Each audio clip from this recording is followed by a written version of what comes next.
She's asking about Afro travel, international Afro travel.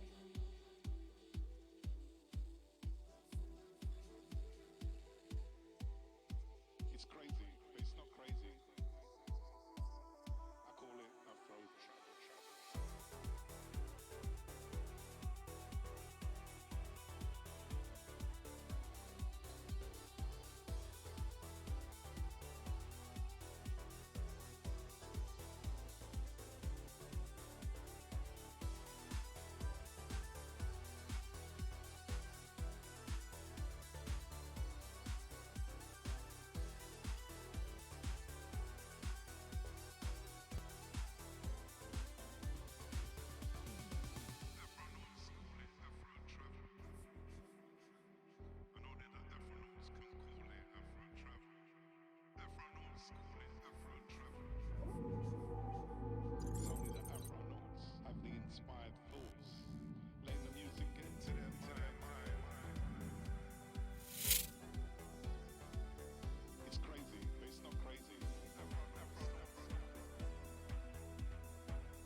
is no exit.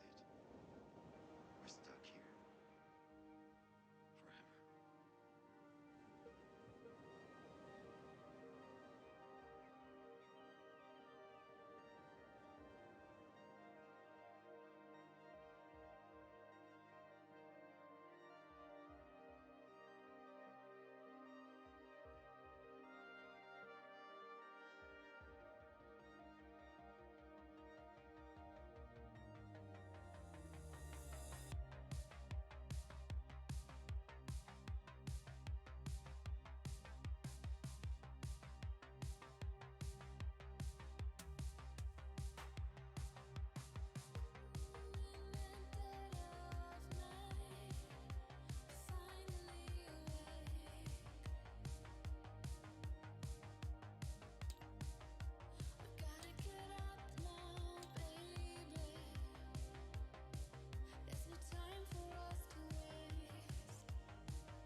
Would you please try to listen to me?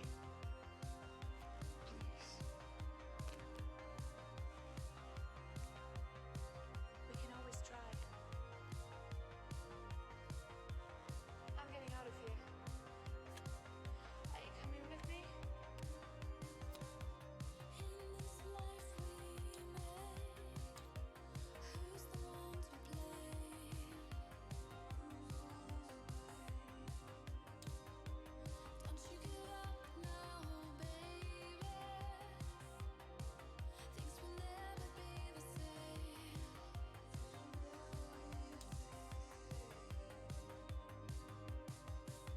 Listen to my voice, it's calling out for you.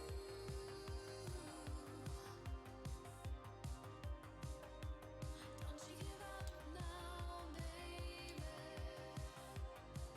We're gonna make it through.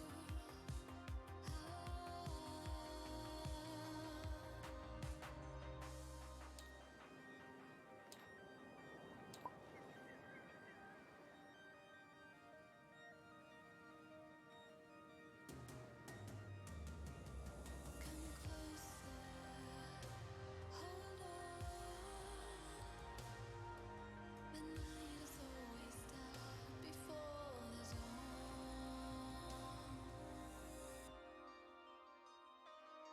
Wake up, wake up, wake up, wake up. Wake up, wake up, wake up, wake up. Before it's too late. Wake up, wake up, wake up, wake up. Wake up, wake up, wake up, wake up. Before it's too late. We have our feet in the gutter, but our minds in the stars. We have our feet in the gutter, but our minds in the stars.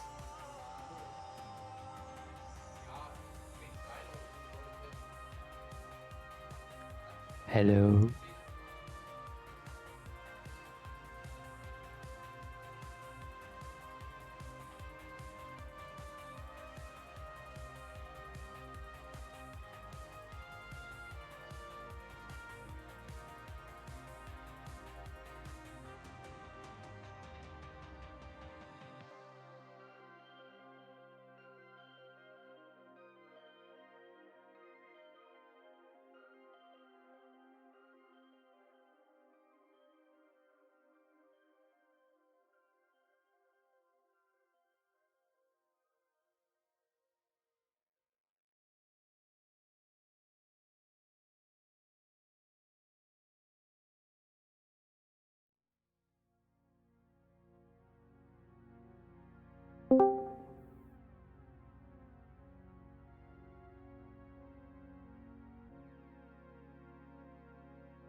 Now,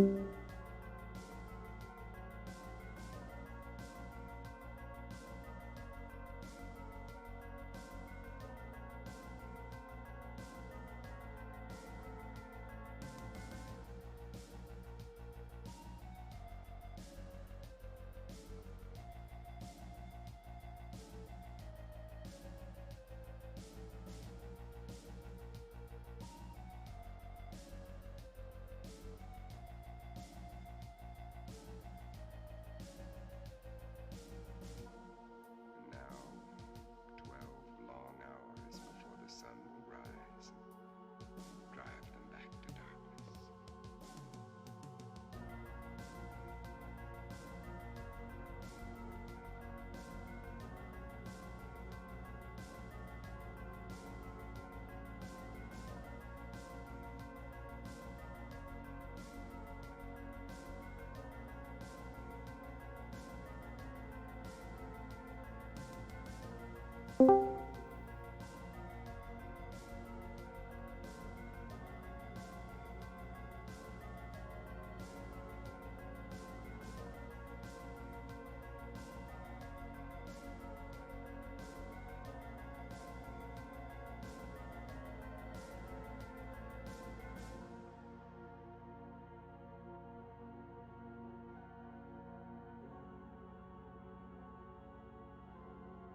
When I find him, I'll drive a stake through him just like all the others.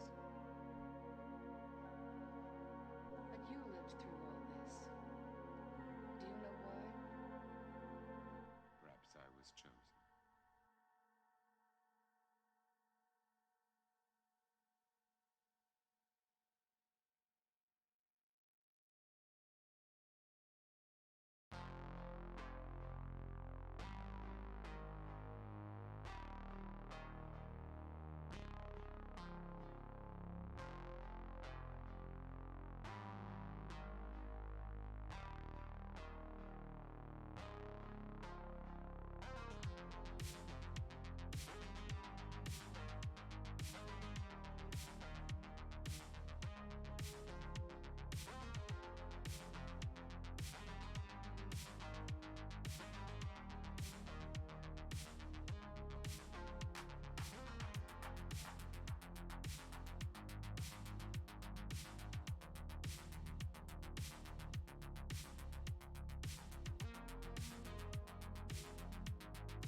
So, jetzt können die Leute uns hören. Hello, hello, hello! I'm Thomas from the Citizen SQUADRONS Card Game, and this is our very, very first live stream on the 17th of December in the year 2022. And I say hello to all the guests we have right now. Hi, guys.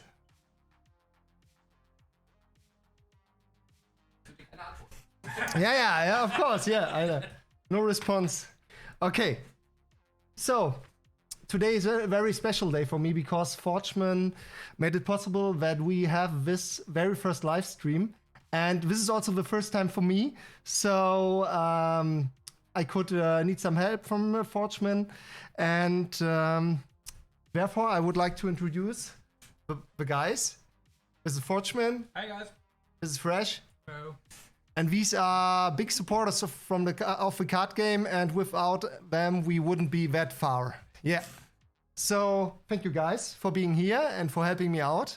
And yes. Jump us. Okay. So I would say take your seat, and then we will go right into the stream. So here we are. Let's go. Now it's getting a little bit hot in here. Wow. I'm a little bit nervous. All right, let's go. Very first time. So today's plan. Today you will get the very first digital tutorial of the card game. After that we will do a live commentary of a full game. And then we will do an AMA with some teasers, and I will try to answer as many individual questions as possible. Yeah. And so I would say we will now switch to the game itself. And thanks to Forgeman and Fresh as Ice, we are now able to actually show some kind of digital version of Squadrons itself based on the tabletop simulator. And we will go in now. Yeah, there we are. All right. So this is the tabletop simulator. And thanks to the guys, we are now able to play the game here and show it. And we will start off with the first tutorial of the game itself. And Fresh, will you set up the battlefield for us? Yeah, I can set up the locations. Ah, there he is. Very good.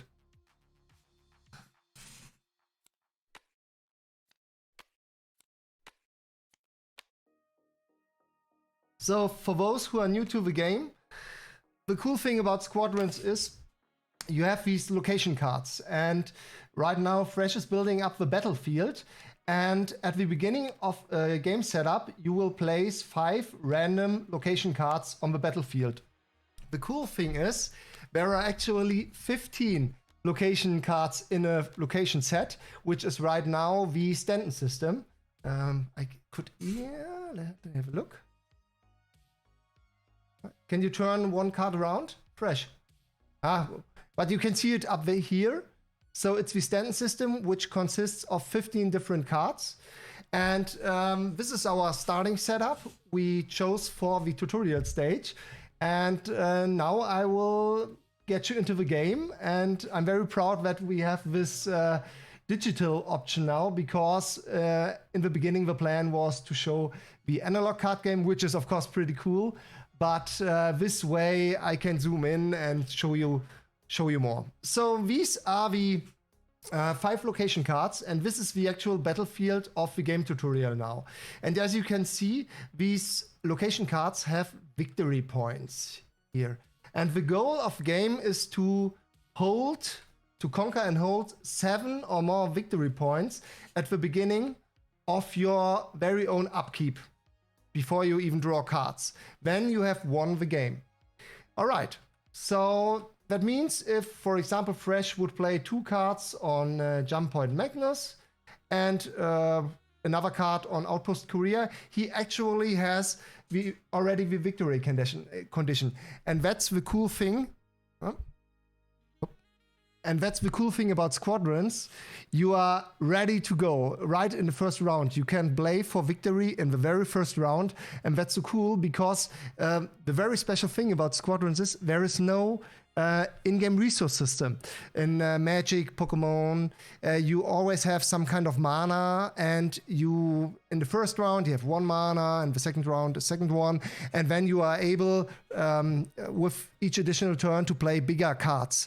Not in Squadrons. There is no in-game resource management, which I have shifted over to the deck building itself. And so you are free to play whatever you want. The only rule, you are only allowed to play 3 cards at once in a turn. So, all right, guys. So now comes the next cool thing. I never liked the idea of having to draw a set number of cards, and then I have to deal with them. And therefore, I implemented the so-called Vanguard. And now both of the guys will pick their Vanguard. And most of the cards have so-called Vanguard points. And these Vanguard points allow you to choose in some way your starting hand. And you are allowed to pick in total 12 Vanguard points. And I would say, guys, are you ready? Yeah, sure. Yeah, of course. Okay. All right. So the guys are now picking their Vanguard. And the cool thing is, as I already Yeah. said, there are much more locations which are even destroyable and stuff like that. And that means if you need a bomber, you can simply put it into your Vanguard. Just have to remember that you are only allowed to pick up to 12 points in total with your cards. And now the guys are preparing the decks. So in squadrons, you are a squadron leader, and that means every player has its own deck, which is his squadron. And later on, you will be able to customize the decks, of course. And now the guys are choosing from their deck, and they are picking cards with Vanguard points. And this is normally done in secret, and then the cards are revealed simultaneously. Okay. So there seems to be our very first Vanguard.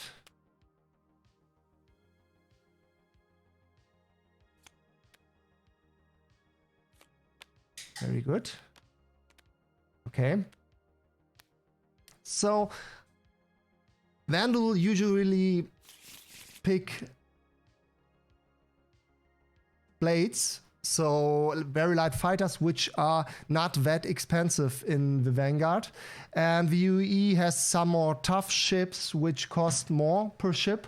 But yeah, for this reason, they are more sturdy. Yeah. Ah, there we go.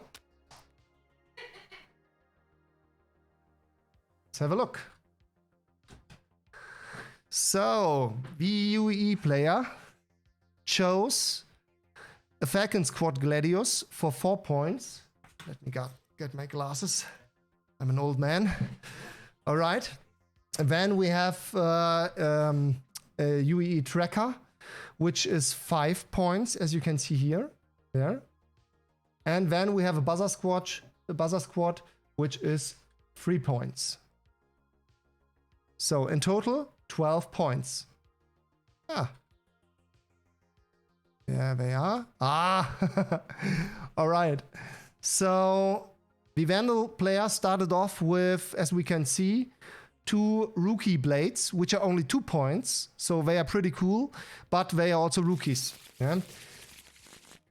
Then we have a standard glaive, and then we have a brand new ship in the deck, which is an elite plate. And I managed to, there is already an updated artwork because this is the low resolution artwork.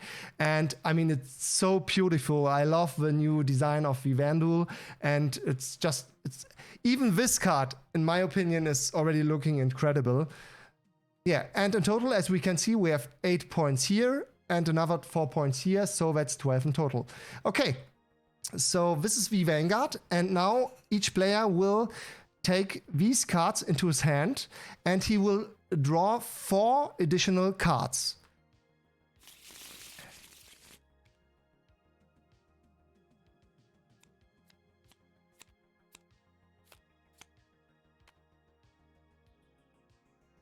So, and this is the entire starting hand of a player. And this is how we start the game, actually. And now we go right into the game. But of course, we have to know who will start the game.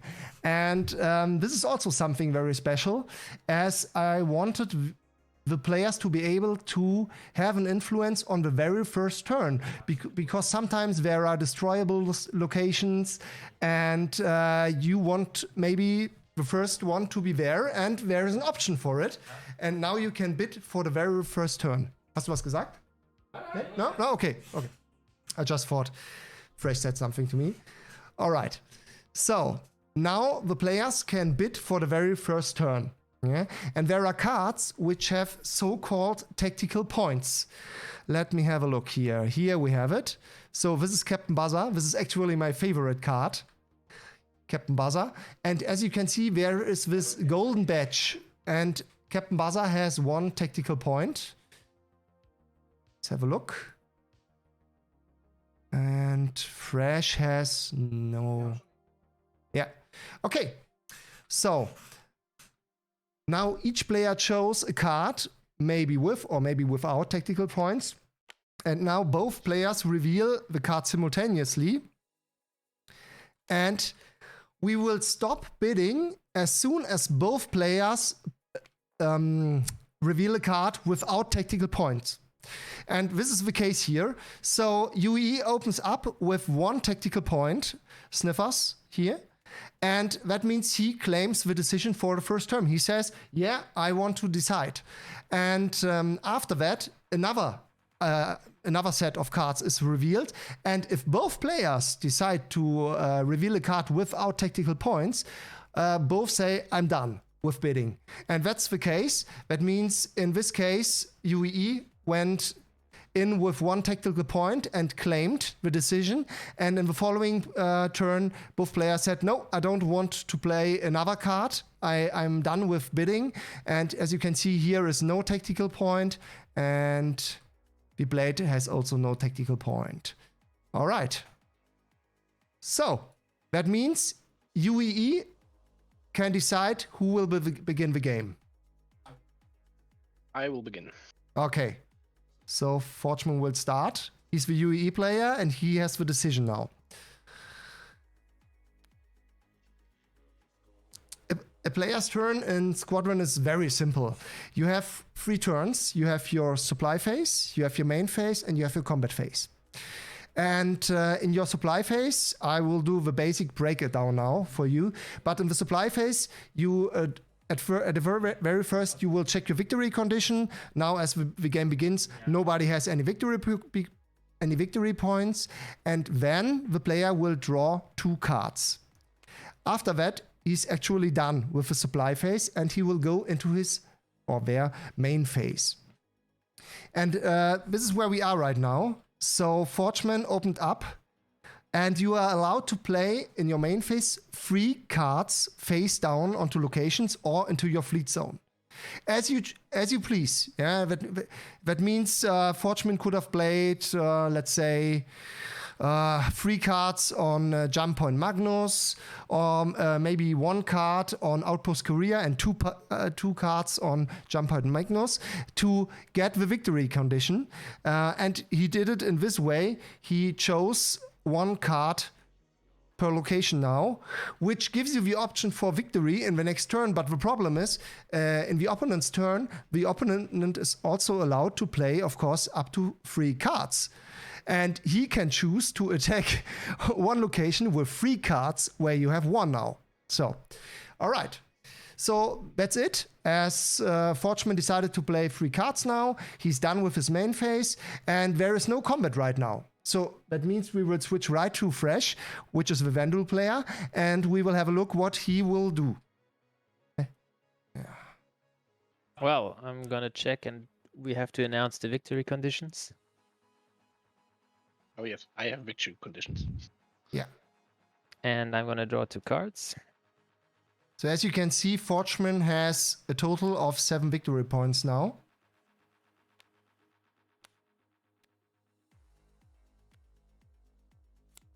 That was my bad. So, all right. So Fresh has now the problem that he has 1 turn left to break Forgeman's victory condition. Forgeman needs 7 or more victory points. That means if Fresh is able to simply take away 1 location from him, Forgeman will be down to 5 victory points, and that means he will not fulfill his victory condition anymore. And that's now the goal for Fresh. Let's see what he will do. Thomas, with the tab, you can ping 1 location. Okay.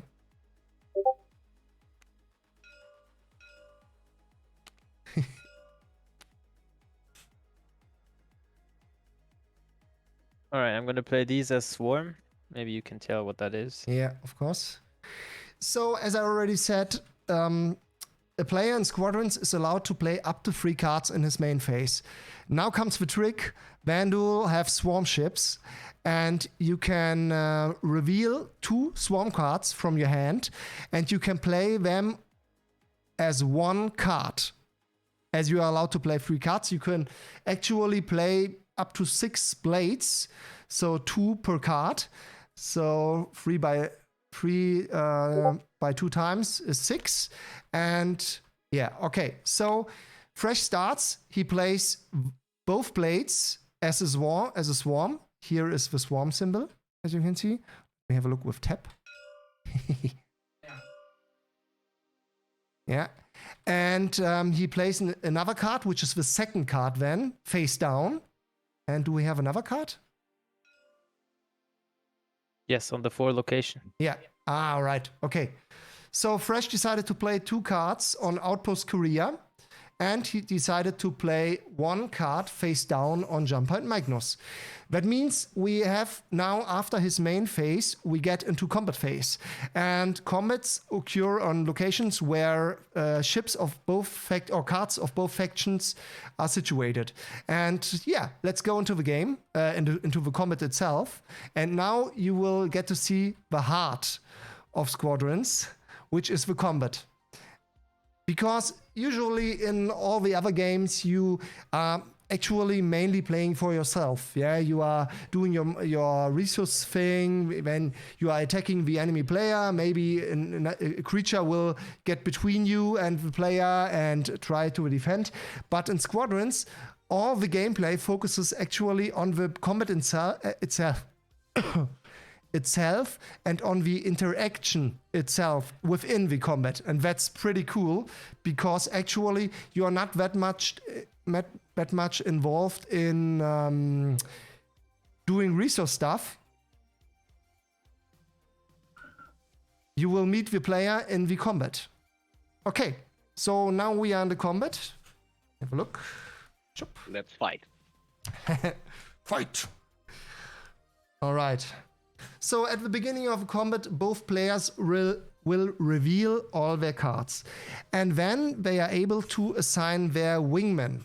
There are ships in Squadrons which are able to be the wingmen of other ships.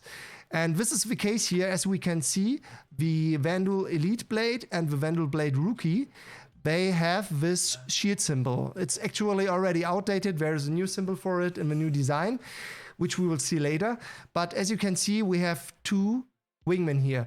The interesting thing about the Vandal is, this is their speciality, they are able to play two ships or all ships with the swarm ability onto another ship to protect it. Usually you have, for example, a Gladius and you have a Hornet, and the Gladius is the wingman of the Hornet, and you are by rules only allowed to have 1 wingman. But a swarm counts as 1 card by rules, and that means you are able to play up to, for example, 5 swarm ships as 1 swarm, 1 ball of ships, which can then protect, for example, a heavy bomber from the Vandal. And if you attack this bomber, all the Vandal ships will attack you, which are the swarm who is protecting the heavy bomber. So, usually you are only allowed to have one wingman. Now, as Fresh played them as... he will treat them as a swarm, and that means they are 1 card. And if now Forgeman would attack the glaive, both blades will do the counter attack. All right. So next step is upgrades and tactics. As we know, there are so we can see here on the white letters, these are all ships. Also on the black and white pattern here. And on the other hand, we have, let's have a look. Okay, here you can see the cards with the red letters and the red-black pattern. So these are actually combat cards. And there are also there are also tactics for combat, as the dodge is a classic action card which you can play when you need to, but there are also cards you have to play at the beginning of a combat, and this is the time for upgrades and tactics. And I guess both players will skip upgrades and tactics now. Yep. Yes. And they will go into deal damage in descending order. That means we are now right in the combat itself. And now I would say Fresh will explain what he wants to do. All right. So since my ships have, one of my ships has the highest initiative, which is the 7+, my blade elite is gonna start first, and I'm gonna use its 3 damage to attack the Hornet. Okay, but I won't accept it. I will play a dodge.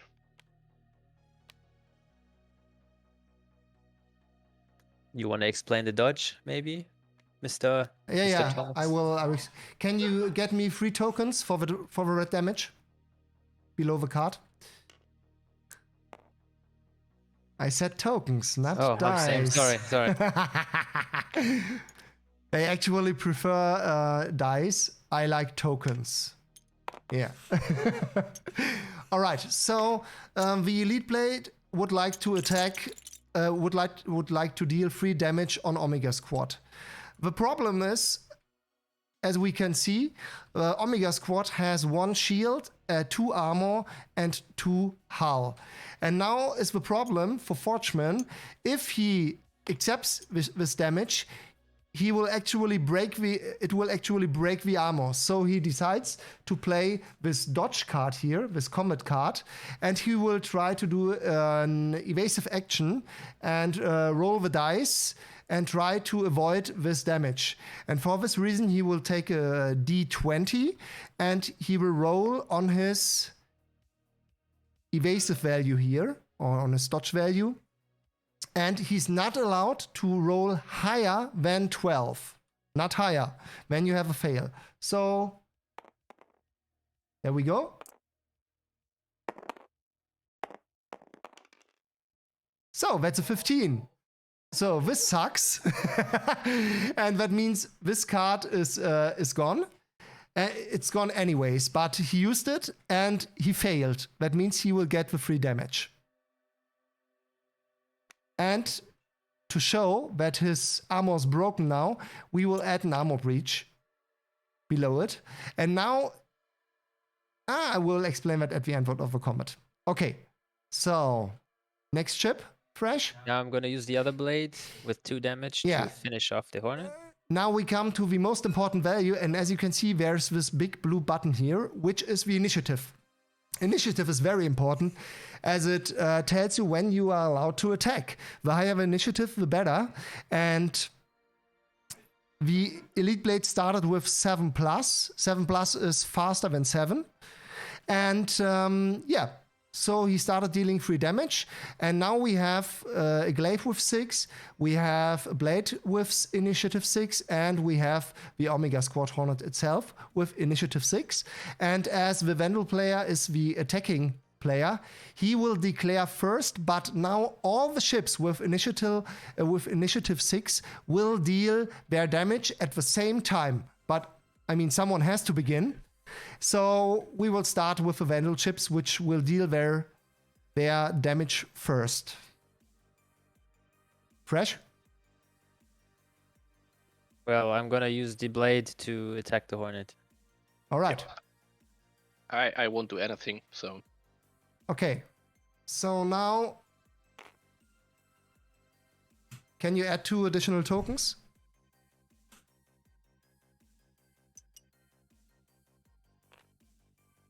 So there we go. So, and now the Hornet has a problem because, as we can see, we have 1 shield, 2 armor, 2 hull, and in total that's a toughness of 5, and we have 1, 2, 3, 4, 5 damage. So that means the ship is done, but as I already said, each ship will attack now with initiative 6. That means we don't have to do the glaive anymore because Omega Squad is already destroyed, and now Omega Squad will have its literally last shot. My revenge, and I will take the glaive with me. I will attack the glaive with my 5 damage. Yeah. Well, I can't dodge, so I'm just gonna take 5 tokens. 4 tokens? How much is it? 5.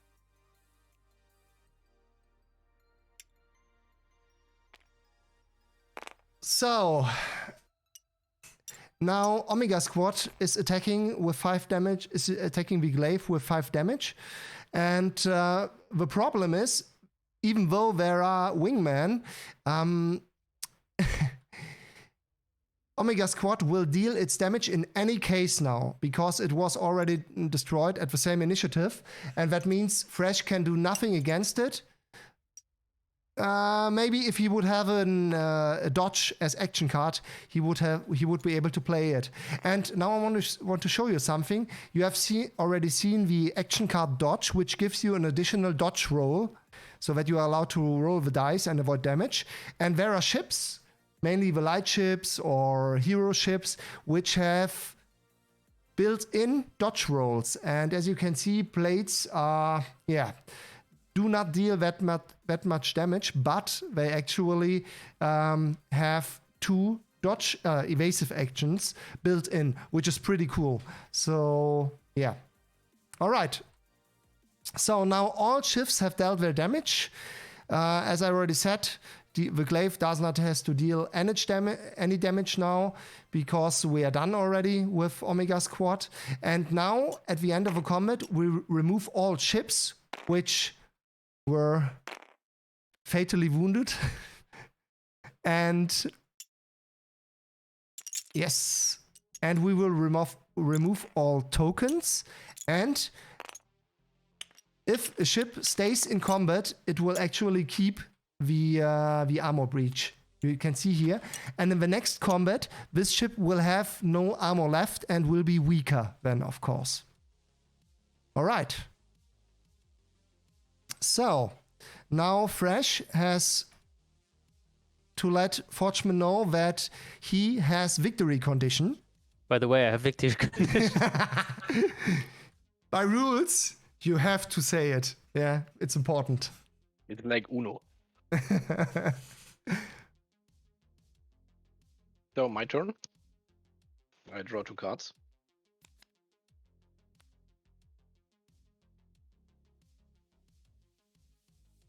So, yeah, as we can see, Forgeman has a nice setup right now. And he decides to play 2 of from his 3 cards onto Jump Point Magnus to conquer it and to break Fresh's victory condition he has right now with 7 points. Here, that's 4 points, and 3 points. That's 7 points in total. Okay, so he played 3 cards in total, and now he gets... What's going on here? Here we go. Yeah. And now we get into combat again. And let's see. All right. And something very interesting happened. So both players will reveal their cards. And Oh, man. Oh, yeah. And as you can see, this is not a ship. This is actually a trap card. And that's the cool thing about Squadrons, because as you usually play your cards face down, you are also able to place traps, which is pretty funny, because now Forgeman has to discard 2 random cards from his hand. And as I already said, he has some pretty nice cards. Okay, so I'm gonna just pick them random. I'm gonna pick this one and this one. Oh, ouch. That hurt. So, of course, Fresh did not know which cards he chose. Yeah, so they were face down for Fresh. But this is a good hit or a hard hit for Forgeman, because he lost a dodge and he lost a good ship, which is the Tracker, which is also a scout. And now Forgeman has a total of 8 victory points, and he has victory condition and will let Fresh know. I have victory conditions now, my friend. Okay, I've drawn 2 more cards. I'll secure this with 1, and I only need to kick you off one of them. Yeah. So as we said, you are free to play however you like, as long as you only play a maximum of 3 cards in your main phase. And he will play an additional card onto Outpost Korea. And he will attack Outer Space 1. All right. Oh. Okay, so both players revealed the card on Outer Space 1, and actually Fresh was also trapped. And we have a pretty cool card here, which is a Tephra homing minefield, which is also a trap. And now each ship from Fresh will suffer 4 damage. You are allowed to play additional. You are allowed to play additional dodge rolls or use your existing dodge rolls on the Blade rookies, and I guess Fresh will do so. Yeah. So on the glaive, I'm just gonna take the damage because 4 damage doesn't really kill it. Yeah, as we can see. I'm gonna. Can I use? I have to use tokens, do I? Huh? Yeah, please. You really don't like tokens. Feels good.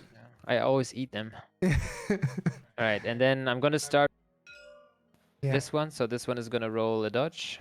Yeah, can you? Yeah, very good. Use this one when we can all see. So Scarab tries to dodge the 4 damage, and we have a 8. So it was a successful roll. We will mark the ship with a green token. Now we know this ship has used one of its dodges for the entire combat.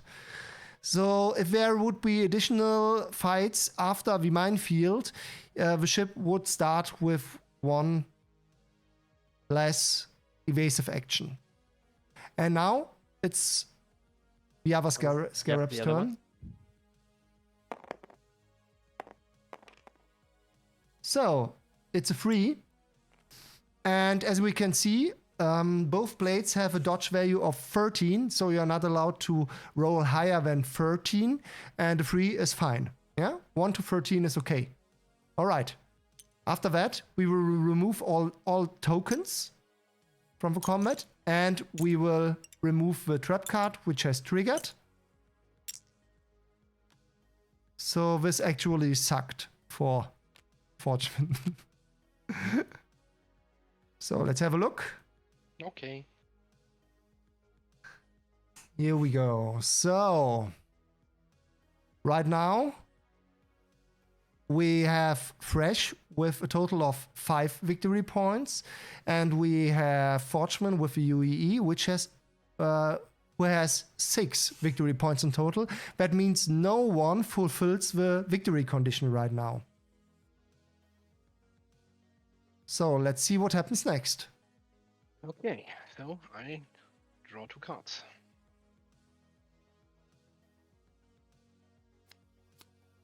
All right, good.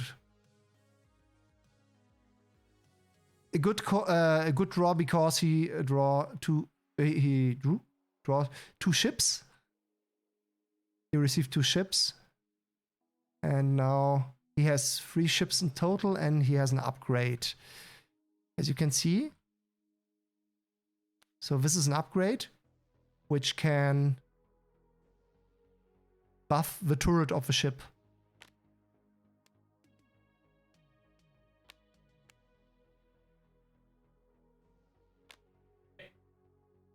I did my turn. All right. So you put 2 cards onto Jump and Magnus to make them stronger, right? And one card on Outer Space, what? Yes. Okay. Outer Space 1. Good. So that's it. Right. No combat this turn. And we are ready to go with Fresh then. And now I'm going to use the emergency draw because I'm allowed to. Yeah. Can you explain the rule behind it, maybe? Yes. Okay. So you are allowed to draw 2 cards in your turn in Squadrons, and it was important for me that it would be not just one card, so that you have more options. But there are situations in which you can use more cards, or you need more cards to maybe break the victory condition of the enemy and to prevent your opponent to win. Yeah, and so you have the option to do an emergency draw, which you are only allowed to do if you have less victory points than your opponent, and that's the case right now because UE has 6 victory points, Vandal have 5 victory points, and that means Fresh, the Vandal, is allowed to do an emergency draw, but it comes at a cost. And the problem is you have to discard 6 cards from your deck into the scrapyard, and then you are allowed to draw 4 cards. Wow! Ow, ow, ow, ow, ow. Ooh. All right, so let's have a look. So he has to put all these cards now into his scrapyard to be able to draw 4 cards. And this one was a very bad emergency draw, and as you can already see, it's just for emergencies. So number 1, the blade, then a combat card, another combat card, and another combat card. But he still has options. Very good. He could, for example, choose 2 blades as 1 card in his main phase, and then play this Elite Glaive and, for example, the Bomber on Well, one. I have 2 options now. I could either go for the field that he has with 2 and force him off it, and because he doesn't have many cards, he can't really do something, or I'll go the safe route and pick another 2 points. So he has to attack me. Let's see how he decides. Fortune, how good are your cards on the 1-2 field? So this is a very cool element about Squadrons, game element, because you have this tension and you do not know, you have this poker element, you know, and you do not know what has the enemy actually played until you reveal the cards in combat, or you have a scout which can reveal cards before the actual combat, and of course destroy a trap which is revealed before combat, when traps are destroyed.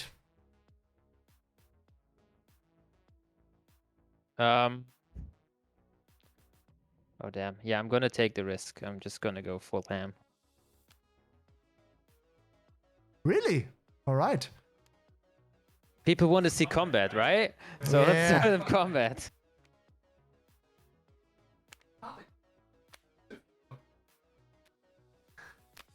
So I would have preferred to conquer Outer Space 2.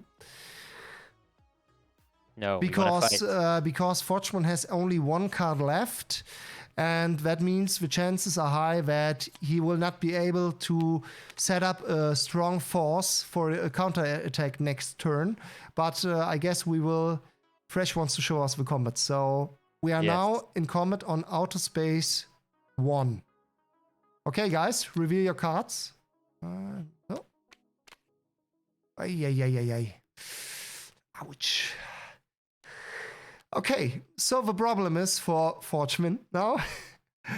He has 2 gladiators, which are actually pretty cool, but you have to protect them. They only have a toughness of 4. They are not that fast with a 5+, and the standard value of a glaive is 6. A Hornet also has an initiative of 6, and that means now they are pretty much fucked. All right, okay, let's see what happens next. So here we go, and as we can see, Fresh decided to play Viscava as wingman of the Bomber, and he decided to play Viscara, the Elite Blade, as wingman of the Elite Glaive. All right, so I'm gonna play a tactic card. I'm gonna play Isolated.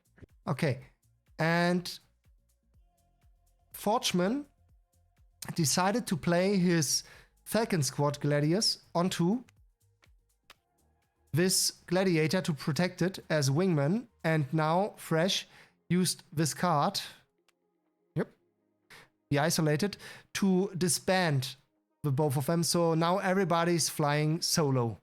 Yeah. And you do not have the protection of the wingman on the ship anymore.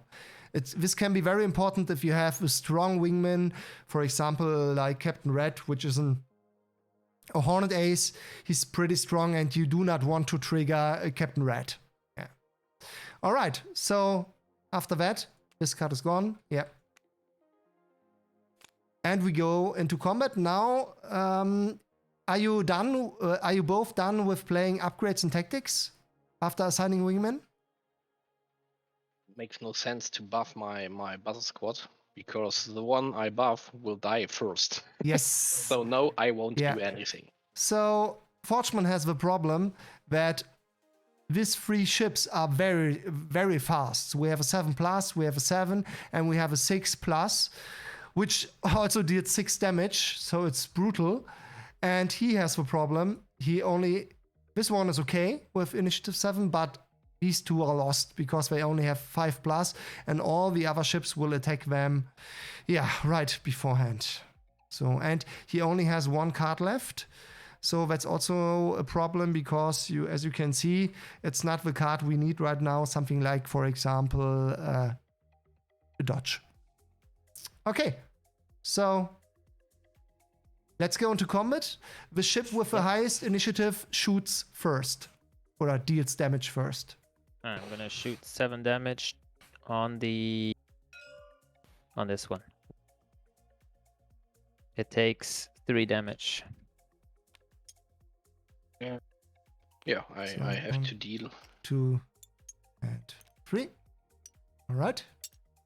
So now comes the first issue. As we can see, we have shields 2. We have 1 armor. We have 3 damage. That means the armor already breaks. And the ship has only one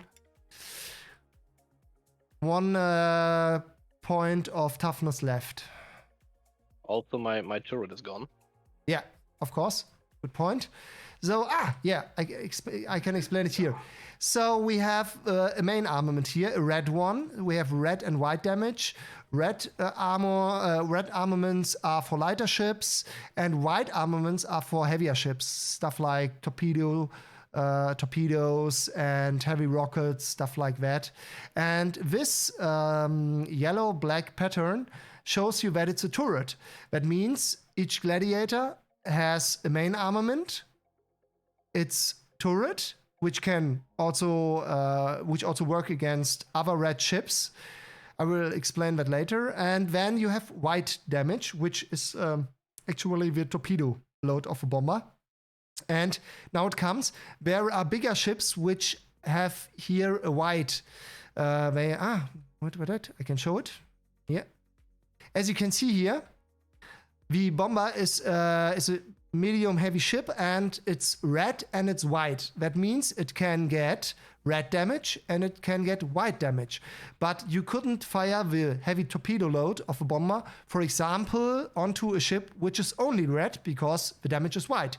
So you need the same color type to deal the damage. But as we can see, if those would survive, they would be able to shoot 10 damage onto the Darut, the Vandal Void, because this ship is also white. All right. Go on, guys. Okay, so then I'm gonna finish off with my smaller blade. Yeah. So this one started with 7+. Then we have 2 damage from Scarvar. And he will finish off. Yes. Yeah. Okay. Yeah, the gladiator. So additional 2 damage. That means 5 damage with a toughness of 4. That's not good. And so this ship is destroyed. Now 2 ships have dealt their damage. The next ship is Glara. No, it's his Gladius. Oh, all right, yeah. Do. What's going on? Why? Okay, I can see in the chat. Ja, nein, das wollte ich ja sagen. It's fine. Okay, so as you can see in the chat, you are also able to play this version against one of the squadrons coaches, which is actually Fresh as Ice and Fresh as Ice and Forgeman. And you can simply join the Discord and shoot Fresh a message or Forgeman, and you can get your private session with them. Yes. Wow. Yes. So okay, I have 3 damage to deal. And before I forget it, if you win against one of them, you will get an early supporter cast by mail. Never. So you can challenge them, and if you win, you will get a physical early supporter card. Usually, where is she? Yeah. So it usually starts with a Gatsby card, the nice foil one, and you can play down. Yeah, we can see them there. So the cards are also here. Somewhere here. There they are. There it is. There she is. Not as beautiful like the real card, but As we're talking about yeah, something like the supporter cards, yeah. we have actually a raffle going on for every one of you. Just !raffle to take part in it, and we're giving away 1 full set of the supporter cards and 3 sets of 3, 4, and 5. Yeah. So you are able to get your hands on a very rare full set of early supporter cards, number 1 to 5, and 3 additional sets with it's Eagle Eye, it's the Eagle Eye Carrick, it's the Hammer Time Hammerhead, and it's the Gatsby 890 Jump, which are all foil.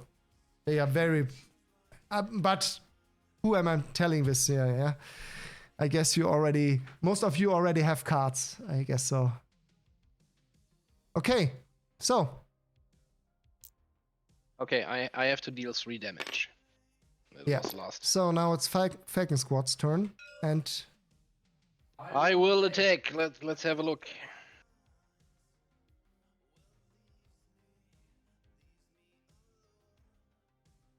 So now Forgeman has a problem because these 2 ships are protected by their wingmen, and these blades are actually not that strong with their 2 and 3 damage, but they have this built-in dodge rolls, and this actually sucks because they have a pretty good dodge value. The Elite Blade has a dodge value of 16.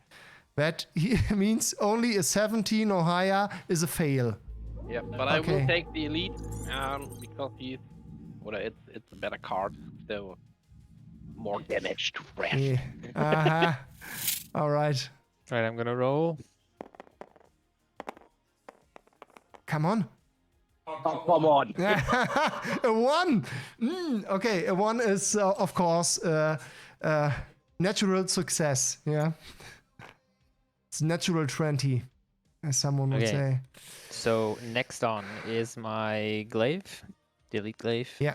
And I'm gonna 6. kill the gladiator. Yes, so now the glaive will deal 6 damage to Buzzer Squad, which only has a toughness of 4, and that means boom, baby. Okay, so then what's left is my bomber. Yeah. And I'm gonna deal first 4 damage to your Gladius. As I already said, there is this heavy torpedo load for the bomber, but as Falcon Squad is a light fighter with damage type red, ship type red, you are only able to shoot this to deal damage with this red turrets onto the red ship. All right. Do your thing, guys. Roll, and as the question is in the chat, yes, you have to be here for the raffle. Okay, so we have a 16, right? Yes, so my Falcon is gone. Yeah, and that means, of course, the Falcon Squad is gone. And yeah, this roll actually sucked, Forgeman. This was not a good round. Yeah. Okay. See, and you guys So- wanted to play it safe. So let's have a look here. So now Fresh has to tell Forgeman something. I love you. I mean, I have the victory conditions. Yeah. Okay. So now I have to take a emergency draw. Oh, okay. So, as we said, you have to discard 6 cards from your deck, and okay, it's not that bad. So we have an upgrade here, which is okay. If you want to figure out which card has more worth, you can simply look at this color code here, and white cards are standard cards, which are allowed up to 4 times in your deck. Silver cards are elite cards, which are allowed 3 times in your deck. Then you have golden cards, which are allowed 2 times in your deck. The same card 2 times. And then you have Captain Red, which is, of course, a loss now, because he's black. And black cards are only once. The same card can only be once in your deck. And these are usually heroes. And so could be worse, I guess so. So let's see. So these are moved now into the scrapyard. And then... right. Yeah. Very good. And now he's allowed to draw 4 cards as emergency. Oh, okay, it's fine. And here we can see now we have 2 ships with turrets, and in the play upgrades and tactics sub sequence, you can then play this upgrade onto a ship, and then the turret would raise up to 4 damage, which is okay, but it's much nicer on a big bomber, which has 2 turrets, of course. So, all right. So Forgeman is under pressure now. Let's go. And he has to break the victory condition of Fresh. Then he... Yeah, okay.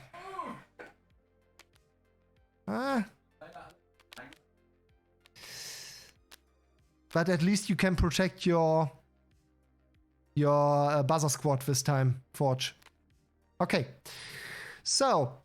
Fresh decided to get his 2 Swarm Wingmen, which he will treat as 1 card, and they will be the wingmen of the glaive. That means if you attack the glaive, you will get 2 additional attacks from the blade. Okay. And, and now Forgeman has chosen his Basher Squadron, also. Oh, I like this card, it's beautiful. And he will protect Buzzer Squad, which is very important because we already get to know the gladiators, you have to protect them. And Omega Squad has to fly alone. Yeah. And Buzzer Squad is very slow, so it's better to protect this ship. Okay. Upgrades and tactics, guys? Yes, of course. I want to upgrade my Vanguard.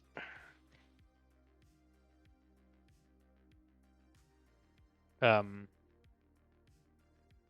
me think. It's no real point. Let's have a look at his cards. Ooh. Okay, so I play another one. So this is a characteristics of the Vandal. You have the UE, which are straight in your face, armor, damage, and yeah, they are very straightforward, and they are the easiest squadron to play. Then you have the Vandal, which have a lot more combat tricks. They deal a lot of damage, but they are more fragile, and they can have much more influence on combats by having much more combat cards. And that was important for me because in squadrons, you have these different squadrons which all have their very own play style, and you can choose your squadron or your kind of play style, and yeah, pick up what you prefer and then have the most fun. Then we have actually a third squadron, which are the Buccaneers, pirates. And the pirates are very cool because the pirates have distortion weapons for the very first time, and they are able to not just shoot white and red damage, they are also able to shoot blue damage. And if you manage to fill a ship's hull with blue damage, because that's the problem, as long as there are shields, you cannot deal blue damage. That means you have to shoot down the shields, and then you can add blue and red damage. And you can actually disable ships, which will then float around in space. And at the end of the combat, you can get piracy ships, which board these ships, and you are allowed to draw additional cards by boarding these ships, and they really feel like pirates. It's so cool. And then we have a fourth squadron, squadron number 4, and this is still in development, but we will show you some stuff later. Okay, guys. Have I missed something? He placed isolated. That's all he did. All right. So, in this case, Forgeman played isolated, and he disbanded the wingman from the glaive. And now each ship will fly alone. That means this ship is not protected anymore. Okay. Okay. So I start with the gladiator. No, The 6. the 6. Okay, so the hornet with 5 damage, Give me a sec. and I deal 5 damage to. I will get the ships. So, all right. So each ship is flying solo. And Okay, so we are now at initiative 6. As we can see, we have a total of 4 ships with initiative 6.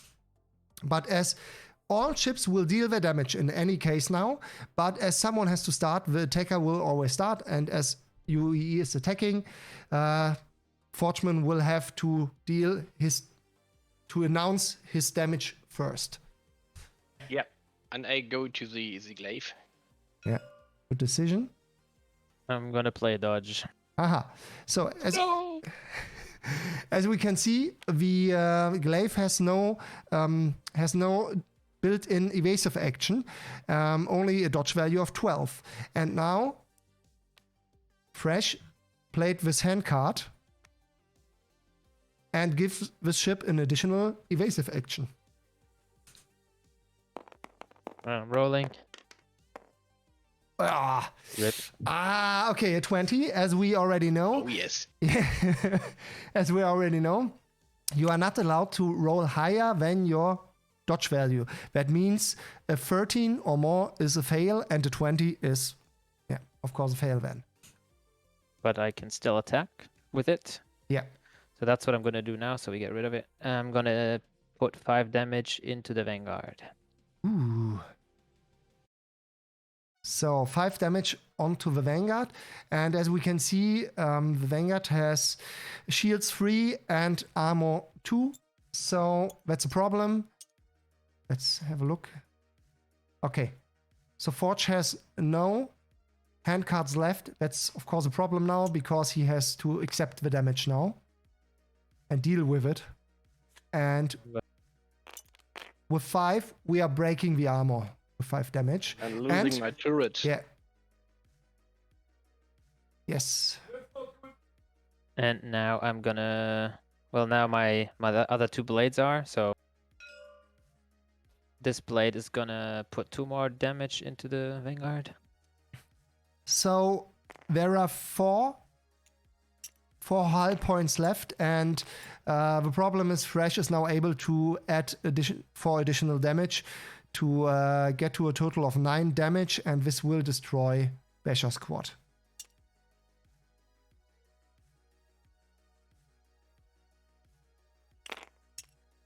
Yes, that's what I did. Bye. All right. Now I need to check who has. So the upgrade goes into Scrapyard, of course, after the ship has been destroyed. So here we go. So, Now okay. Wait, that means I win, right? No. So Forgeman has a problem now because he wants to conquer the location, and we will check this at the end of the combat. My battle squad. Yeah. Yeah, He can of still course. attack, Yeah, he can still attack. And now it's crucial for him to destroy one of the blades because this is the displacement value here. And as we can see, the two blades have a total displacement value of 2. And Forgeman has also a total displacement value of 2. And that's a problem because in case of a tie, the defender holds the location and Forgeman would have to retreat. And now he has only 2 attacks left, which at least have 2 damage. And that means he's able to shot down at least 1 blade. I mean, if...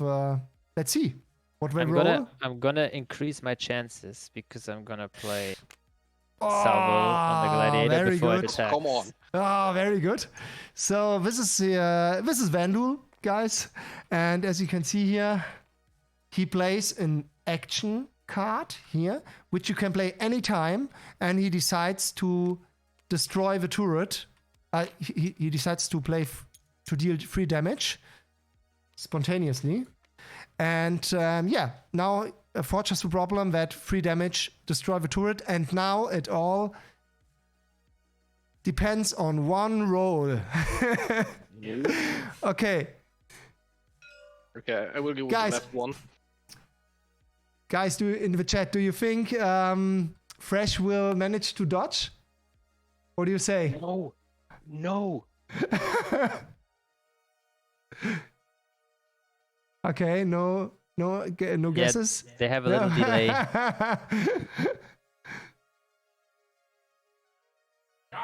Of course, very good. Of Okay, course. okay.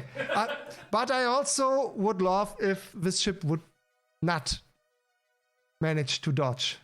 Let's see what we get. Go. Rolling. Oh, was this? It's a 19? Is it a 19? Yeah, 19. Very good. So, as we only have a dodge value of 13, that means, yeah. Very good. So, this, the blade was hit by 4 damage, and now it's destroyed. And at the end of the combat, Forgeman has 2.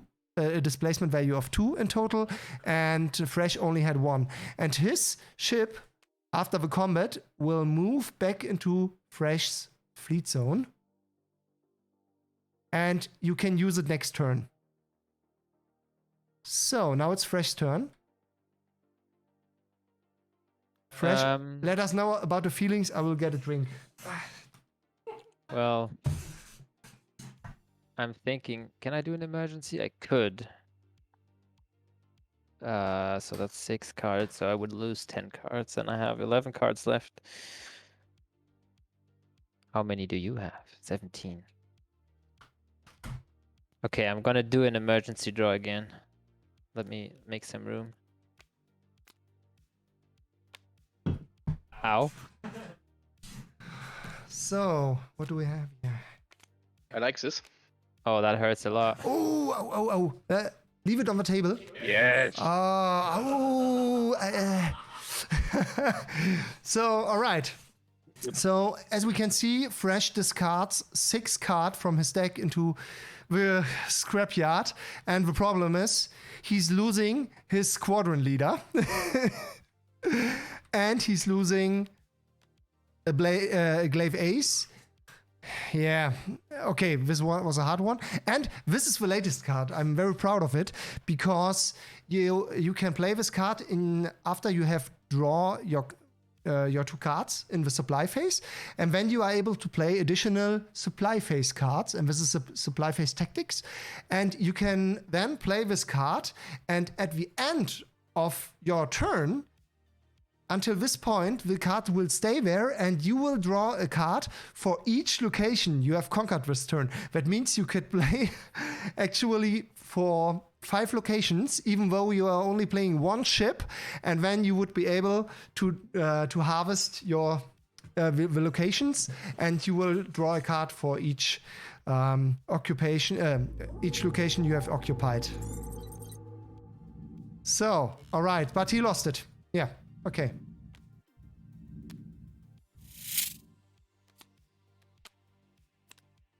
So this ship is still in the fleet zone. Is this your emergency draw? Fresh? No, I did. I drawn 2. I need to draw 2 more. Yeah, 2 more. All right. Ooh. Ah, okay. All right. So Fresh has a problem now because, as we already know, red cards are combat cards, but you also need ships to conquer locations. And he has only one ship left, which is a Glaive Rookie, which is very slow with initiative 5. And he can play this card onto the blade to activate it, but he only has 2 ships left. And yeah, we will see. Right now, at least, he only has... So, let's have a look. So, UEE right now has 6 victory points, and Vandu will have 5 victory points. That's the reason why Fresh was able to do an emergency draw. So it's not that bad. He can now conquer the location and get victory condition by himself. All right, this is easy. And Forge. Oh, watch me win. Forge has no hand cards right, All right, now. I'm gonna play. I'll play it open. Doesn't matter.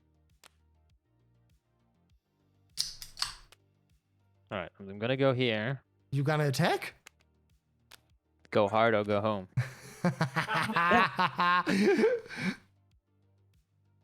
All right, so I'm gonna go here, and we assign our wingman, which you don't have. I mean, Fresh has a lot of combat cards now, and he can turn around to combat. Well, I with his see it cards. differently. Fortunate doesn't have any combat cards. Yeah, So, it's yeah, so okay. I can plan ahead pretty good. So I'm gonna play raid. So all my attack first. Ah, And now I'm already in the situation, just in my head, I know that the gladiator only has 2 HP left. so my we are now in the combat sequence upgrades and tactics, and Fresh opens up with a raid, which gives all his attacking ships. That's very important. Only attacking ships plus 2 initiative. That means the Scarab Blade Rookie has an initiative of 8, and the Glaive Rookie has an initiative of 7. yeah, so Which mine is attack good. first, and I know he doesn't Yeah. have any support cards Which to is support. good because, as you can see, we only have an initiative of 6 and 5+ here on the other side. Yes, and I can already tell in my head that all his ships were gonna die, so I'm not gonna play any other cards. So we could start the combat, and my blade will start. Does it actually work? Oh no, I have to actually play one more card. Sorry, I have to play the upgrade on the blade. Right. So here we have a classic upgrade, which is an upgraded main weaponry. And now the blade, maybe, so this way. Yeah. Now the blade gets 2 additional damage on its attack 2. That means this ship will now deal, until it's destroyed, because it's an upgrade, it will stay, 4 damage in total. Yep. So I'm gonna attack with my blade the gladiator, I have to take it. and it dies because it doesn't have any HP Oh. left. Yep. And Forgeman has no hand cards. And then the glaive will kill the hornet. So no. Also, I have to take this too. So. We're still in the game, boys.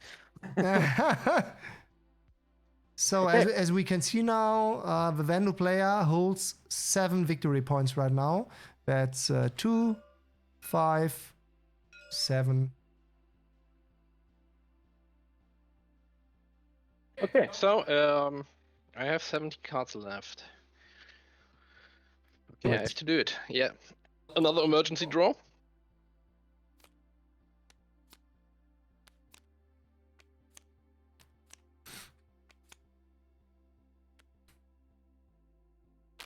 Oh, yes.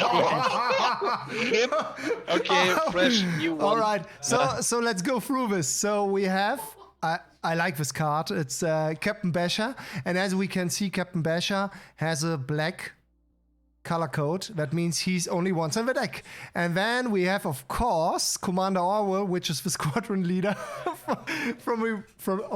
the White Eagles. And yeah.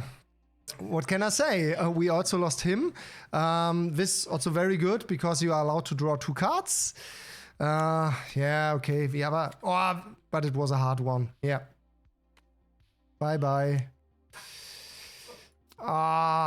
Okay. So this is the issue with the emergency draw. You get some more options, but you have to pay a high price. And actually, until 2 days ago, the emergency draw was only discard 4 cards and draw 4 cards. But the problem is, you have to deal with Magic Pro players. And pro players and tournament players will, of course, try to get the best they can get to win. And therefore, they started to use the emergency draw more like a boost. And they, a competitive card gamer will say, the more cards I have, the better my options. And so they said, okay, it's a very good deal. I only have to discard 4 cards, and I get 4 cards for it. So I had to change it, and we had to cut down the emergency draw to a real emergency draw. That means now you are losing 6 cards for 4 cards, and this prevents competitive players from misusing this feature, which is only for emergencies, and that's the reason why it's called emergency draw. Yeah. Okay, so where are we now, guys? Oh, You can. Okay, I explain. I draw on patrol 2, so I put it to my graveyard because it has a drag and drop. Yeah. So on patrol is a trap card, and Forge. No. Okay, Forge has to do something because the Vandal player has 7 victory points and victory condition along with it, and so he decided to remove this card and discard it to draw another card, which is this drop and draw feature. Okay. And he's allowed to draw an additional card for this, and then this one goes into the junkyard, the trap. Yep, I did. So this was designed for situations where you do not need any traps because you are not in a defending position, but you have to attack a position. All right. So, okay. Forge has now to break the victory condition of Fresh. And not that bad. But not that good. Yeah, let's see. I have a good feeling. Yeah, I have a good feeling. So, here we have a dodge, as you know. And this card, it's a tutorial stage. This card is very cool. It's a predictable. It's a combat tactics, which can also be used as action card. Now, you have to play as if you haven't heard it. No. Of course. So, play like you would have played, okay? Just the tutorial stage. Otherwise, you have to tokens until the end of your life. Yeah, then he has to use tokens until the end of his life, and he hates tokens. So, all right, good. Yeah. You wanna Do you play? want? So this card is pretty cool because you can simply say, "Oh no, I don't like that. Put this combat card away." So that's predictable. And if your opponent, for example, plays a raid, of course or I something, want to. Of course I want to play a card. I'm gonna play predict. Yeah, very cool because. No, you don't. So Fresh wanted to, of course, play the Tricked, which would allow him to slow down an enemy ship by initiative 2. That means the Alpha Squad would only have had an would have an initiative of 4. And Forchets says, nope, I don't like that. Yeah, and now both cards are removed. And as you can see here, predictable is a golden card, and that means it can only be twice in your deck, and it's a good card. I really like that Can I card. play 2 upgrades on one ship? Only if it's not the same upgrade. Oh, well, that sucks. So you are allowed, for example, to do an main armament upgrade and a shield upgrade if you have both upgrades in your deck. Right now, there's only 1 shield upgrade in the UEE deck and 1 main armament upgrade in the Vandal deck. All right. Later on, you can decide if you want to take In that case, I am additional gonna... upgrades instead of ships. what am I gonna do? I'm gonna play the upgrade on my glaive. I don't know if that's good or not. Probably not. And then let me think. Let me. Oh yeah, I'm just gonna go all out. Fuck this. I'm gonna play ram on the blade as well. Okay. Torta Twiggy, a very good suggestion, I would say. I will take that into consideration if I have the option to make the emergency draw a card of the deck, and then I can do good balancing for this card, and you can adjust it to each squadron how many emergency draws they are allowed to do. Good idea. Okay, I'm gonna play ram on the glaive as well, so it doubles the damage to 4 and then +2 on the upgrade, so it's 6 damage. If you know what I mean. So, no. So first it applies to the main, and then it applies the 2 on this one. Okay. I guess we have to explain that, right? I don't know. So, all right. So we have the upgraded blade, right? Fresh. So this one was already upgraded, and what have you done now? So I don't know. You stop messing with my cards, man. All right. So this one had the upgrade, and I'm gonna double the damage on the blade, and then up it +2. Okay. So very cool. Then you'll have the option of playing a ram, and the ram will double your damage. And as this ship is already upgraded, you will double 4 to 8, which is pretty cool. I preferred on glaives actually, because they have a very good damage of 5. That means they are doing 10 damage without any upgrades. So yeah, but there are no other options right now. Okay, let's go, guys. So combat phase. I'm the attacker, so I'm gonna attack first with my blade, which has now 6 damage, and I'm gonna try to kill your hornet.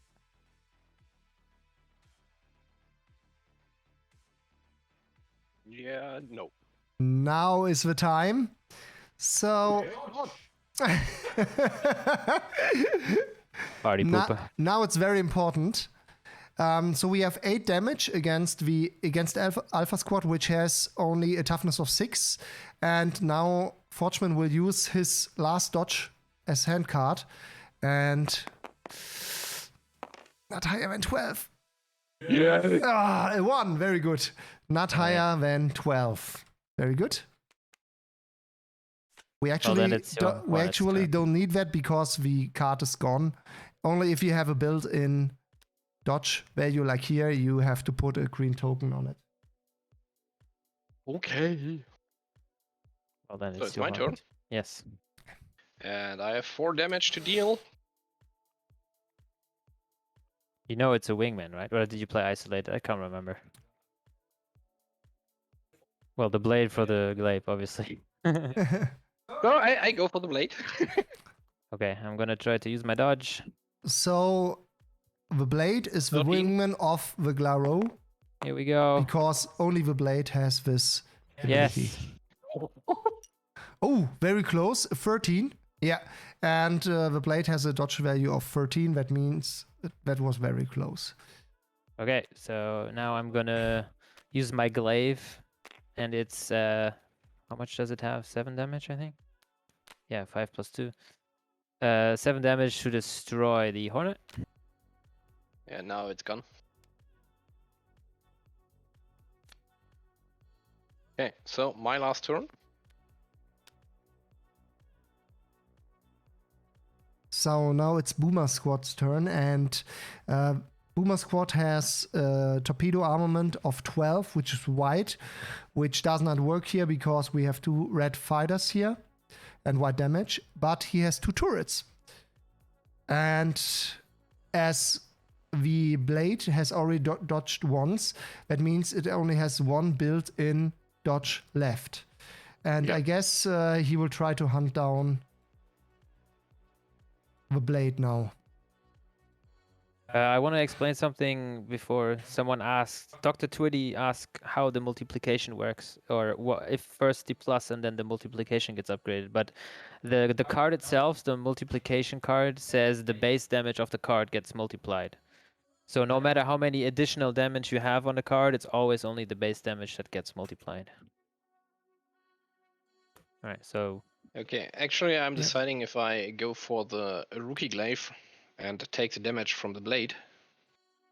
Okay, so There's also an order for the multiplicators. So at the beginning, first add, then subtract, then multiplicate, and then divide.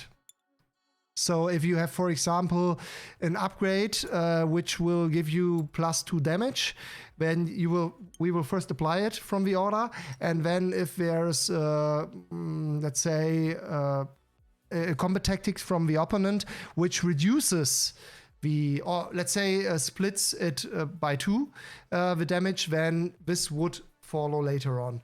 But this is very deep stuff, that's for tournaments and stuff like that. But yes, that has already been taken into consideration. Okay. I've decided to go with my Boomer Squad with both attacks on his rookie glaive.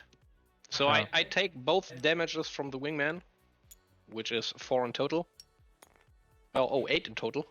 You're good in armor break. Are you sure, Forgeman? Why are you not attacking the blade, which has already used 1 of its dodges? Because I didn't. Because he failed, and now it's I don't remember the plus 2. So yeah. But I said it. I do it. So I do it.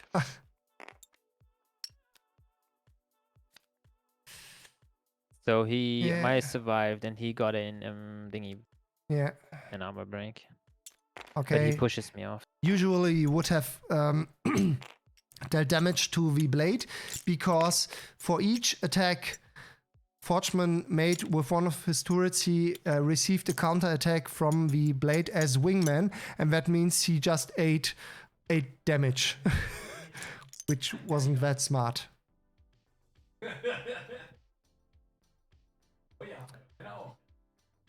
Okay, so as we can see, Fresh has no hand cards, and he has only 11 cards left.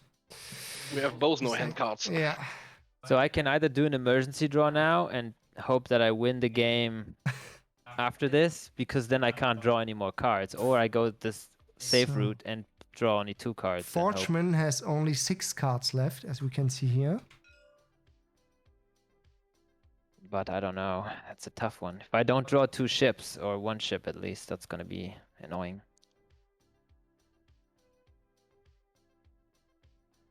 Damn, that's tough. Not tough, mother. No, that's on you. I'm gonna risk it. I'm gonna draw emergency draw 1 last time, so it's gonna be my last turn. Really?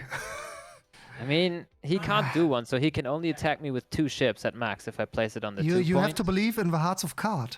So I need to get at least 1 ship, or I'm pretty screwed here. So I'm gonna believe now. I'm gonna throw away only shitty cards. Hey man, I'm not here to play. Yeah. Little pony. Yeah. A ship. Oh, a ship. Oh, very nice here, as we can see. So this is actually the new old design from the Scythe, as I had the option there to get the new artwork, and I promise you, as soon as the Vandal will get the entire design rework, they will look so badass. Yeah, actually, Vandal are my favorite. Is my favorite squadron or faction in Squadrons. All right, so I'm gonna use my last drop and draw. So that's good. As we can that's see good. now, Fresh is not able to draw any additional cards. That means in his next upkeep, next turn, he will lose the game automatically, and now he hopes to be able to secure all 3 locations to win the game, because he has no turn left. And he will check the victory condition right before drawing another card. And yeah, so he went all in. He used, here's the trap, and he used the drop and draw of Swarm Inbound to draw another card, which was, I think...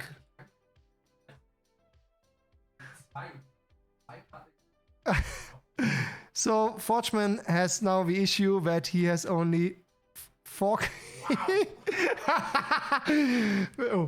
that he has only 4 cards left now, and he wasn't able to do an emergency draw because he would have to skip 6 cards and then draw 4 cards, and then it would already have been empty. So now he has 1 bomber and a gotcha, which is a pretty good card. Of course, Fresh does not know right now that Forgeman has a gotcha. This is a very good card, because if you have a ship which is pretty good in doing evasive actions, you can simply say, nope, I don't want that.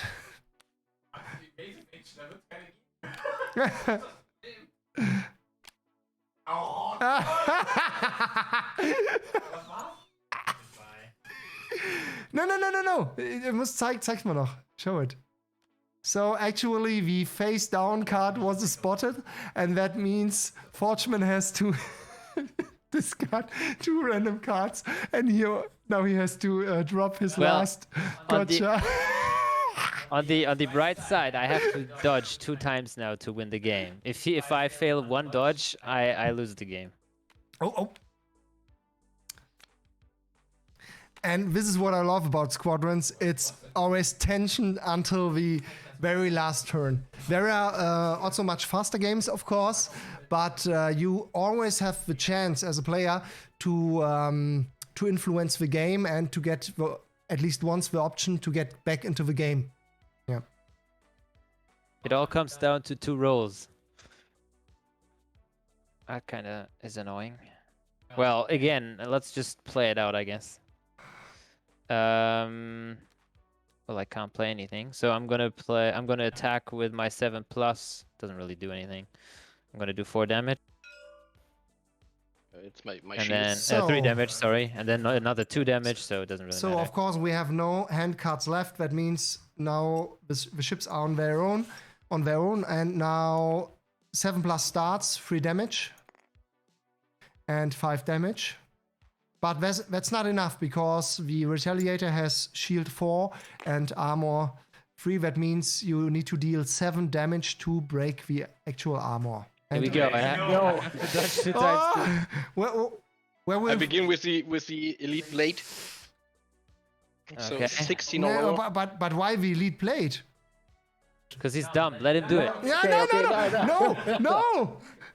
Okay, yeah, okay. The actual better play would be the Blade Rookie, but I played the Elite, so we go with the Elite. Alright, my Elite wants to dodge with a 16. Alright, here we go. If I don't dodge, I lose. 12. Alright, that would have worked for both. And he's gonna attack again, so here we go. He's gonna take it again. Last roll of the day. Last roll. the game. It's a it's a 2. All right, so both invasive actions were successful. That means all ships have dealt their damage. At the end, we remove the tokens, and we compare the displacement value of the attacker against the total displacement value of the defender. And as we can see, Vandal have 2. UE has 2, and that means in the case of a tie, the defender holds, and that means the bomber will move back into the fleet zone. And now it's Fresh's turn. At the beginning of his turn, even before drawing cards, he will check his victory condition. And yeah. Do you want to say something? Yes, I win. Yeah. My Very retaliator is a good. coward. Very good. Yeah. So, and this was the very first digital game tutorial for Squadrons. And I'm happy to have you all here. And yeah, the question is now, what's the next step? Fresh. Do we play another game or do we go right? So we can do 2 things. We do a small break and you answer questions, and we do another game, or we do a small break and you only answer questions, or I don't know. Like Yeah, it's okay. we definitely have time for another game. It's up to the guests, of course. So it's your decision, guys. If you want to have another round, we will do a small break. Maybe I could also answer some questions, and then we can do another game. If you want a game, type down game, and if not, type down AMA. That's the Ask Me Anything question round then. And we will have a look if we have more game or more AMA in the chat, and then we will Mach einfach follow your instruction. Q&A Session. So next. Ja? Ja, wobei ich würde schon die Leute entscheiden. Ist mir so. Game with Pirates. Ooh, okay. So before I forget it, and you have made up your and you make your decision, we also have pirates, of course, and you put them on. Ja, ich muss anders zeigen. Da sind deine Karten. Okay, very good. Warte.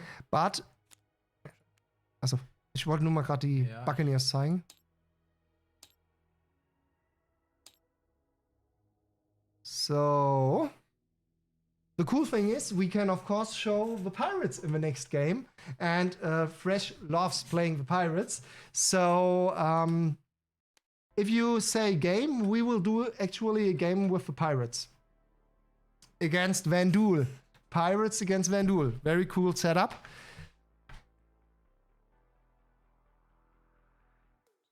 Okay.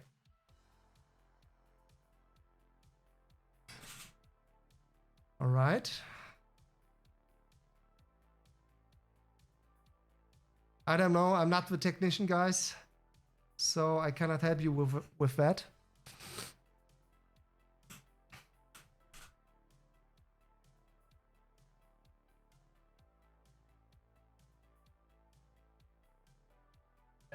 That's not a problem. We have a couple of hours left, so it wasn't the last game or the only game.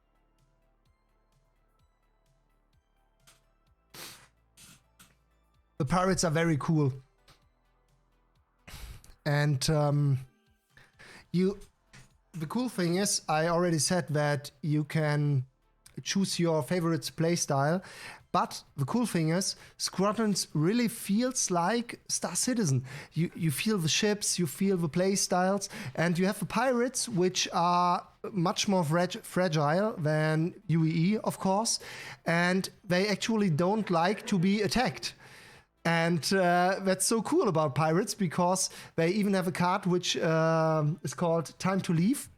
And the pirates can decide to do a retreat from a location if they need to.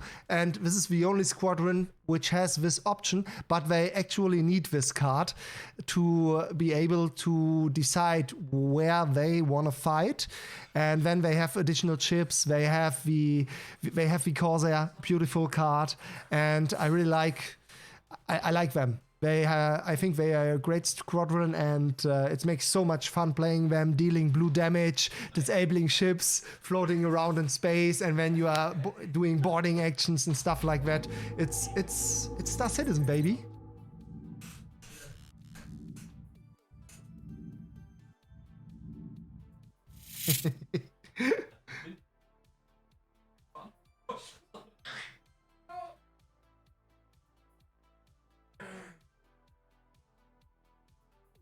Okay, guys, don't forget to type in your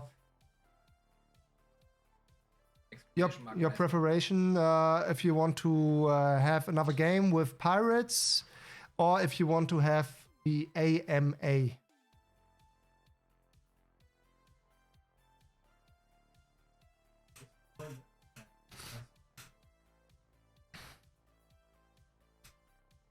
So we can have a look here at the Buccaneers. Here they are. Oh, there we go. So this is actually, it's the brain. It's the squadron leader from the pirates. I will reveal 3 cards. Oh, and we have Big Daddy. Very cool. Hero card also. You can see the black color code here and here. And... what's going on here? So many heroes. And this is one of my favorite ships from the pirates. It's Blackout. And here you can see the blue damage. That means Blackout shoots down the shields of a ship. For example, a glaive, and after that he will deal blue damage and disable the ship, and at the end of a combat you can use a piracy ship to board this ship, and yeah, and then draw additional cards for that. So it's pretty cool.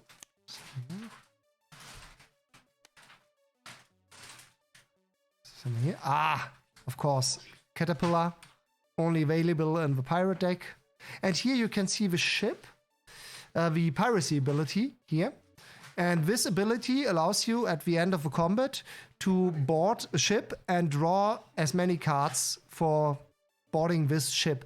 That means if there would be one ship disabled, the big cat would come at the end of the combat, and you would say, I want to board this ship with a Caterpillar, and then you would be allowed to draw 2 cards. So pretty cool. But as you can also see, the UE is much more sturdy and much more basic with its gameplay. And here you can already see that these heroes all have no wingman ability. So you have to protect them, or they are flying solo, stuff like that. And that's very different because the UE will form a tight pack, and they will work together. And here you have more, the Lone Riders gameplay, you know, and yeah, it's pretty cool. So guys, give me a minute. We will go into a short break, and after that I will check if we have more game or more AMA. Type in AMA if you want to have the question round now, or type MMA if you want to have another game with the Pirates. Game. Können wir mal kurz auf Dings stellen?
You will have a few hours, Luftwolf.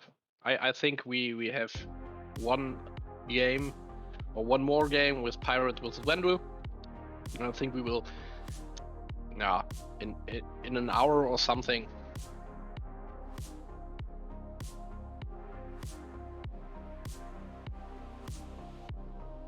Something around 2030, I think.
Thanks for hanging in, Neil, and see you in the Discord.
All right.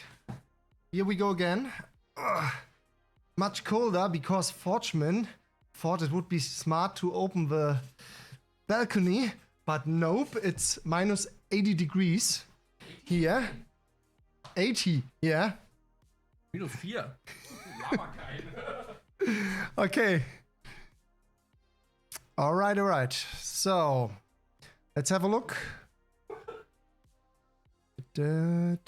I will have a game. Okay, I can see no AMA here. So I game with Pirates vs. Vandal. Game on. Game with Pirates.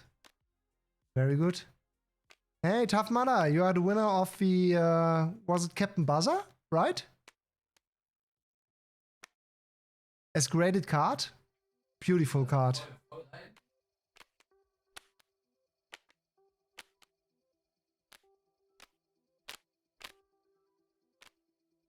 Was denn?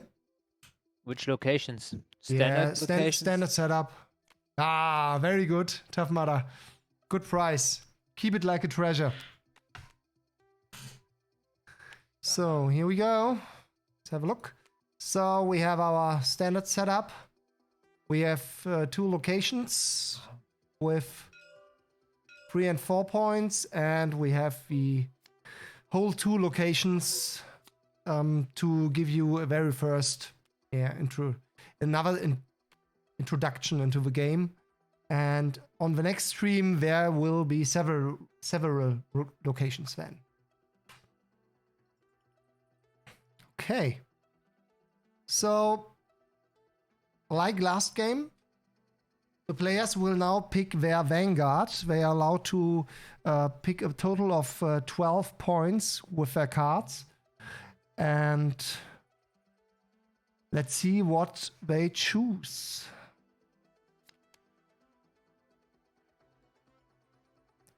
Actually, maybe I can show it in the meantime.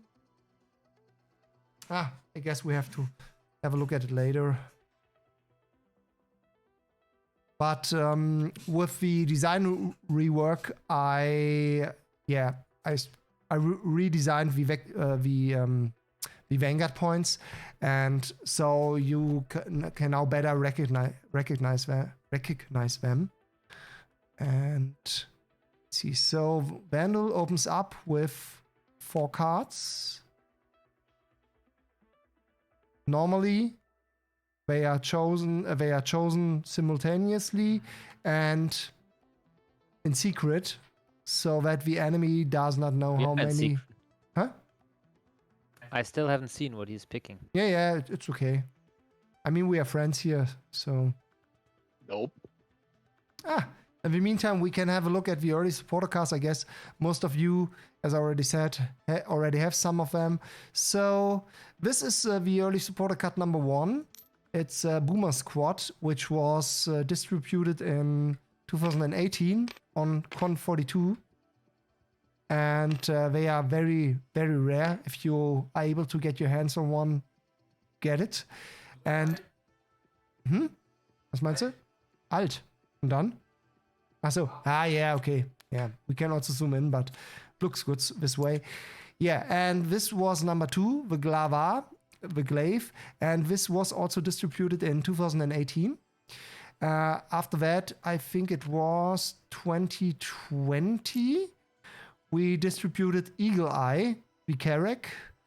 Then in 2021, there was a big contest, and we sent over 500 Hammer Times worldwide via mail. And not email, via postal mail, yeah. And then the last contest was the Gatsby contest along with the trailer, and we distributed via mail, postal mail alone, 1,000 cards, plus additional cards for bar citizens, stuff like that. And they are all somehow limited, yeah. So number 1 and 2, 500 cards in total, ever. Then we have this one, Eagle Eye, not sure, around 1,000 cards. I expect it to be 1,000 cards in the end. Then this one, 1,500, and the Gatsby, 2,000 to 2,500. And then if we get another early supporter card, maybe, which will only be distributed on Bar Citizens, this one, I guess, will be much more rare than again. And it's beautiful. But I won't show it to you this time. Okay. So, oh, there we go. Whoop. All right.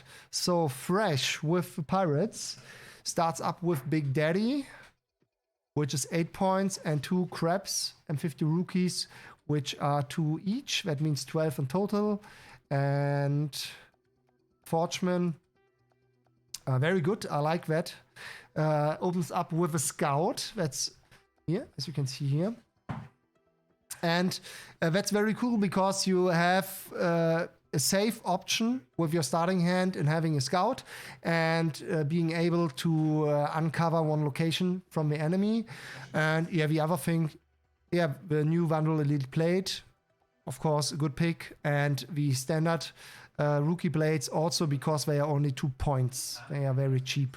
Like the Crabs. Yeah. Crabs are a little bit faster than and they can dodge a little bit better. So in total, they are a bit better than the Rookie But they don't have a Blade. swarm ability. Right. Good point. Good point. Yeah. Okay, guys. So let's see if one of them will claim the very first turn. So now each of them will draw 4 additional cards. That's then the entire starting hand. Ooh. Nice. That's good.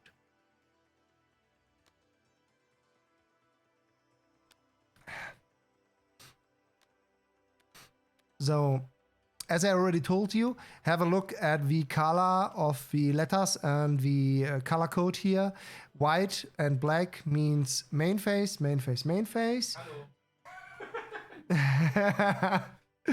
Main phase, and of course red means combat phase, and yellow means supply phase. As we can see here. What did Forgeman draw? Yeah. Oh, that does not look good. Oh, Forgeman. Oh. No. Okay. So now they start bidding on the first turn. Don't forget, guys, if someone is having a card with tactical points, which is the case here. Now, Fresh has 1. Forge has the option to play now a card by himself, but he does not. So that means he has 0 tactical points, and Fresh opened up with 1 and received. Maybe I have claim. technical points, but I don't want to start. Yeah, of course. Oh, yeah. Now, as I can see, not looking good for Fresh.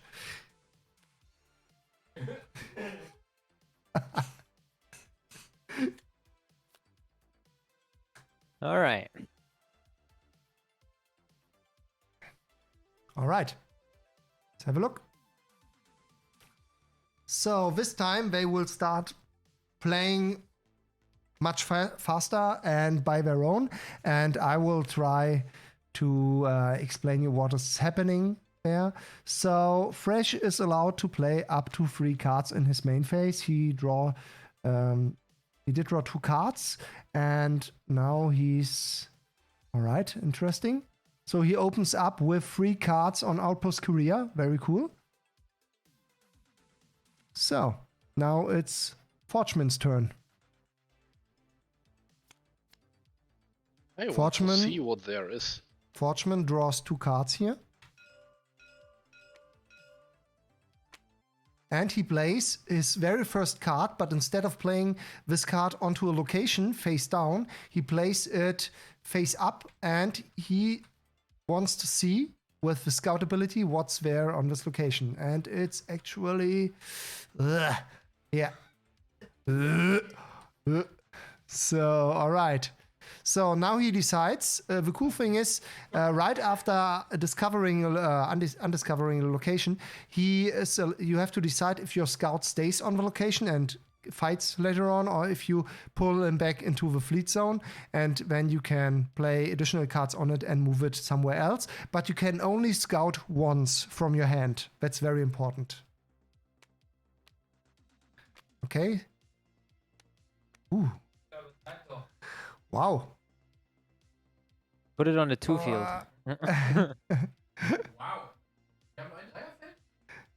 Ja, das da oben, ja, ja. Oh, all right, interesting. Mine. So the scout retreated back into the fleet zone, and then Forgeman played his last 2 cards, which is twice 4 blades in total. And for each card, he gets 2 blades, and he gets this. He gets jump points Magnus, and there's a reason for it, because the Vandal player actually loves jump point Magnus. He has pretty good ships because his ships are not very tough, but they deal damage on a field where there are no shields, and you have a big advantage here as Vandal, as you are very nimble. You have a lot of evasive actions, as you can see, green everywhere. And actually, as you can see, we have 4 swarm ships, and you can play all of them as 1 wingman for the scythe. So pretty strong. So now it's Fresh's turn. He 2 cards. Yes, I did. Yeah. Standard draw.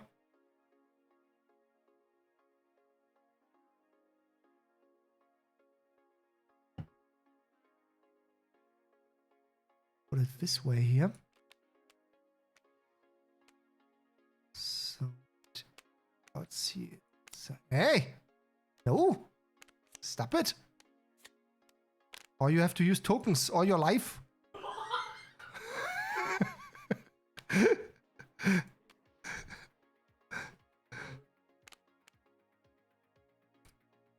Yeah, Nordy, if you want to, we can later have a look at the locations, and I can explain them. Hey, Micah Mouse, hi. Nice to see you. All right, it's Forgeman's turn. And I have victory conditions. Sorry, I don't want to use tokens my whole life. Instant loss. So Fresh took advantage of these 2 locations, and now he has a total of 7 victory points. And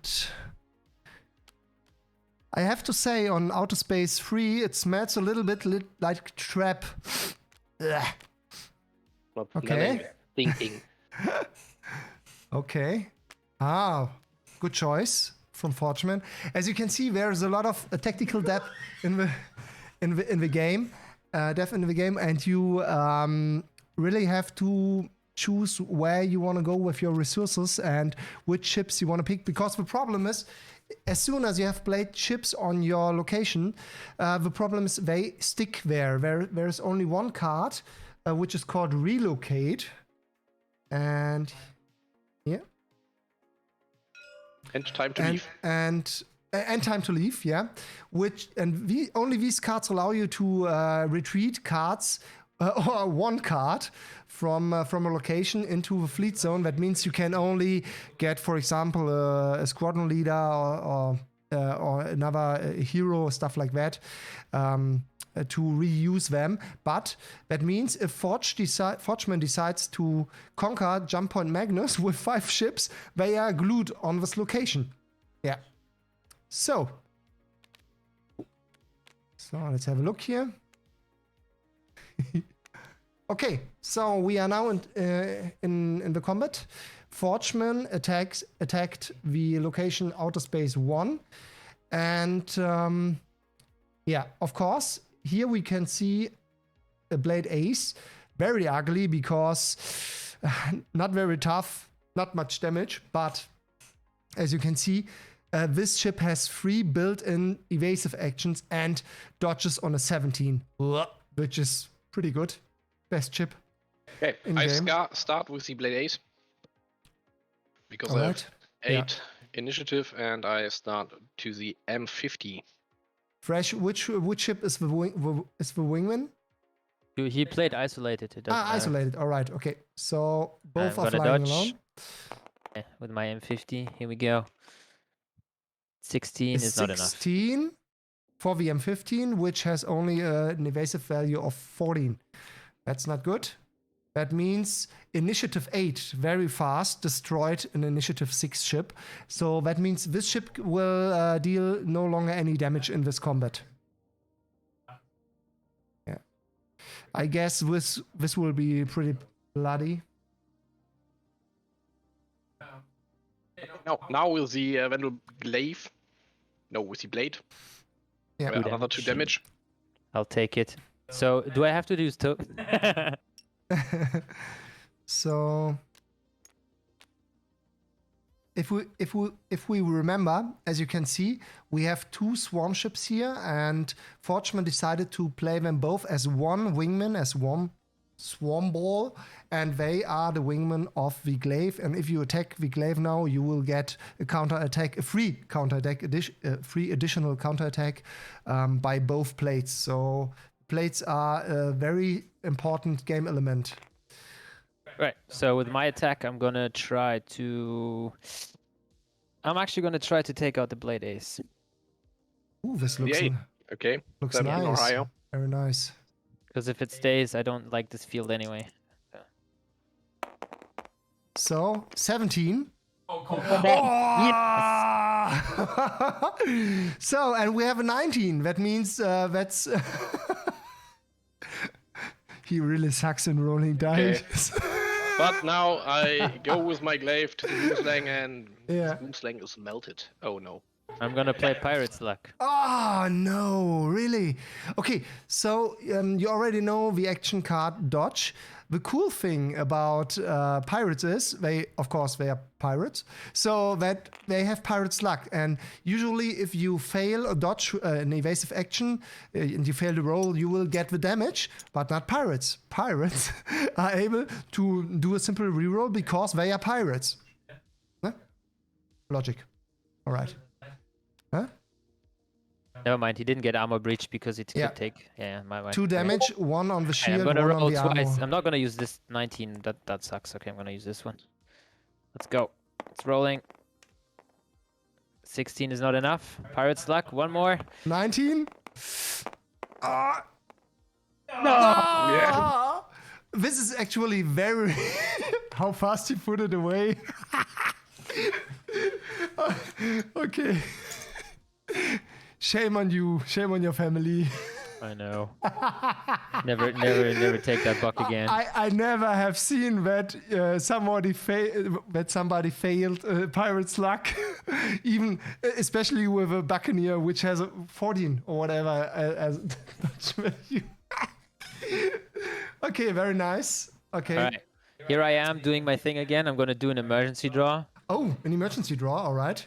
All right, this is gonna suck so hard again. So the reason why Fresh is able is Forgeman has 6 victory points. Fresh only has 5. If you have less victory points than your enemy, you are allowed to do the epic emergency. Nice. Oh, this hurts. No. Let me explain the cards. Okay, give me a sec. So, there she is. This is Black Says. Oh, of course, only once in the deck. And he just milled them away. And then we have the boarding card, which is so beautiful in my opinion. Dodge, we already know Dodge. Boomslangs, standard Buccaneer, which is pretty cool because it is only 3 Vanguard points. That means it's very cheap for your starting hand. And then here we have a distortion salvo, which allows you to deal free blue damage as you please. And then we have the elite gladius here.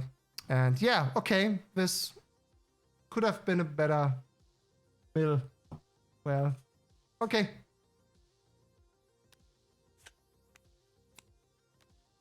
I will limit to.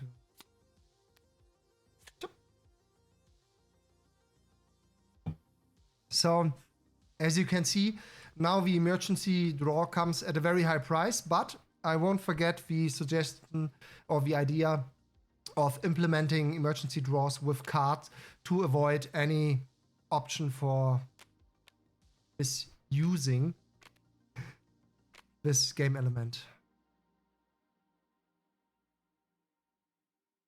So let's have a look. Have you already played a card? Fresh? Yes, I played one on the top Okay. over there. Yeah.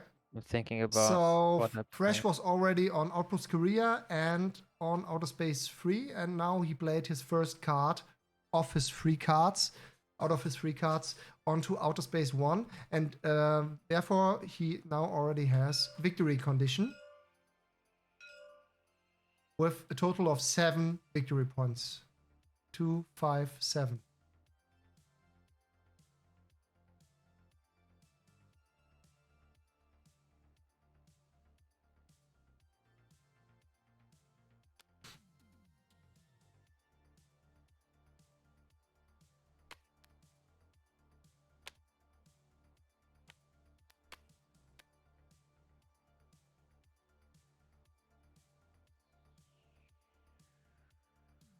All right. Wow. Okay. This is very interesting, guys, because as we can see, Fresh already had 7 victory points. He's now additionally attacking Outer Space 1, and that means he's going all in, because this puts, if he manages to get Outer Space 1, Forgeman will have a problem that he will have to conquer 2 locations in one in his turn to take away the victory condition of Fresh, and so I think that's a pretty good move. Oh, very nice. Oh, come on. Oh, yeah. So as we can see, we have an M50 as wingman. See it there, and we have a big cat, which is pretty tough with toughness of 18. Very, very good. And it has, the cool thing about Big Cat is Big Cat has a displacement value of 3. So it's pretty strong at the end of a combat. I don't. No, I don't. Do you want to? Let's have a look. 6.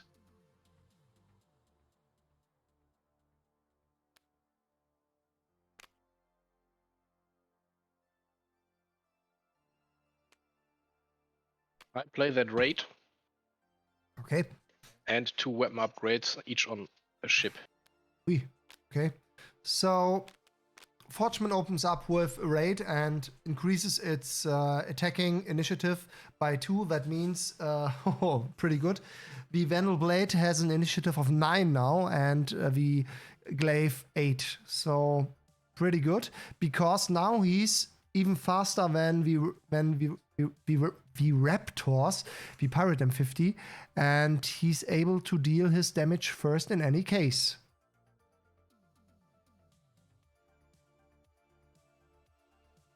Okay. So first, we see Blade on the M50 with 4 damage. I'm dodging. Hooah! 12. Nice. 12, and the Raptors have an evasive value of 16. So 12 is a go.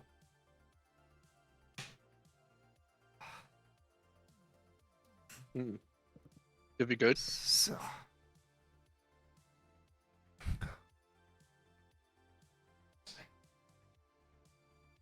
Let's it's 2 damage from the Raptors. If I go for the cat, but I can't manage to do a hull break or an armor break. Right.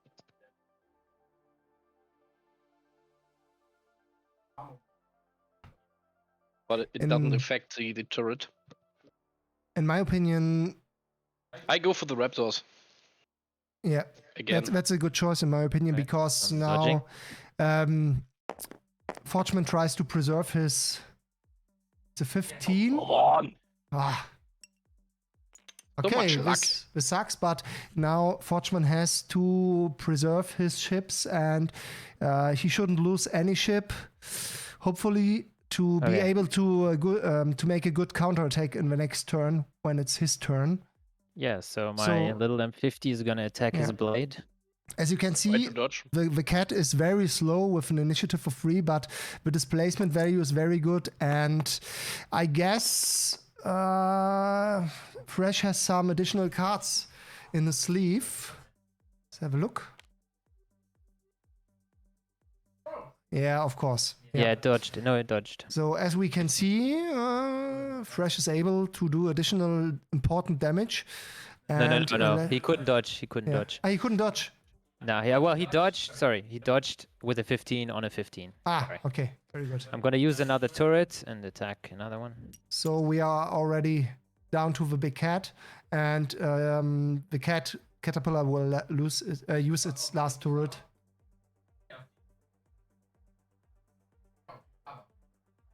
Okay, so let's have a look. So 3 damage on the blade, and it tries to dodge with a 2, which is a success because not higher than 15, right? Yeah. All right. So now that kind of sucks. So I'm gonna go. Yeah, I'm gonna use my turret and attack the glava, the glaive. So it takes 3 damage. You'll see.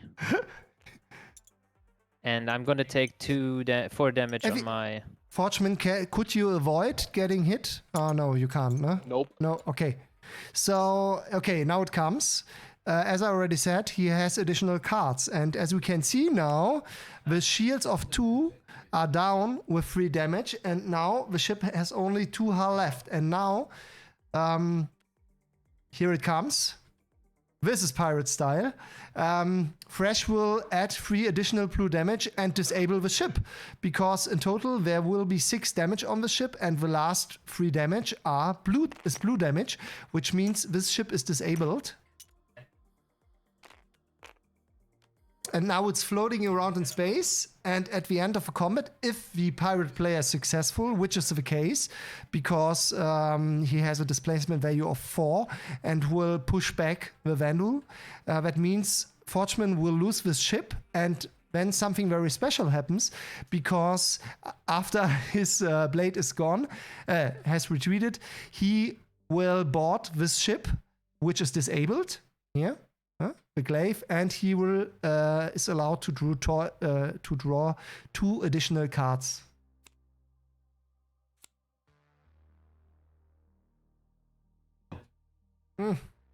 Sorry, guys. So.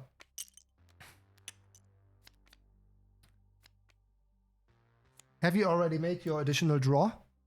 Yep. Good. So. At the end of the combat, we compare the displacement value. There was only 1 ship left with 1 against 4 from the pirates, 3 plus 1. That means they will... I have victory conditions. Yeah. Victory conditions. Okay, so pirates, and his plan worked out, because now Forgeman has to push away Fresh from 2 locations, as we can see, because he... Oh. It's like the same thing I did. It's almost exactly the same. Oh man, it really hurts.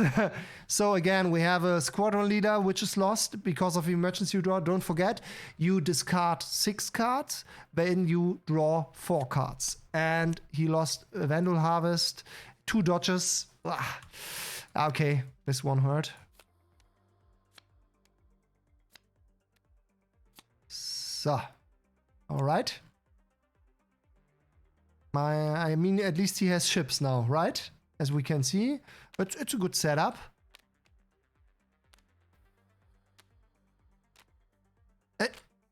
A Forge? Oh, wait. Yeah. You have to. So the problem is Forge has now to take control of 2 locations, because Fresh has a lot of victory points. Why did you tell him? You would have lost again. Yeah, yeah, of course. Yeah. All right. So.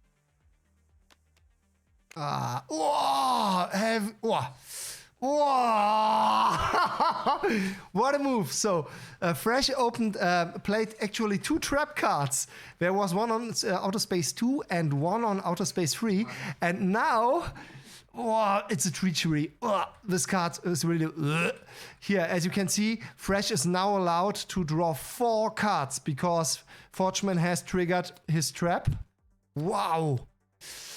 And he's allowed to draw an additional 2 cards for the other trap. We have to put this card's face up because... Okay. Thanks for bringing out Nighthawk. I don't get why Forgeman played 2 Glaives solo on a location because now they have no protection. And here we have a bunch of... Yeah. And here we have a bunch of blades which could have protected one of his ships. Okay. Okay, I'm going to draw 2 additional cards because it's my turn. So after drawing already 6 cards, Fresh is now able to draw the standard 2 cards additionally. And my god, he has a lot of cards. We need a hand limit. We need a hand limit. I'm going to throw off this one and draw another one. There's actually no hand limit, hand card limit. Yeah. Now in this situation. 1, 2, 3, 4, 5, 6, 7, 8, 9, 10. Okay, a lot of cards, but he deserved it, right? No. And Forgeman made it possible.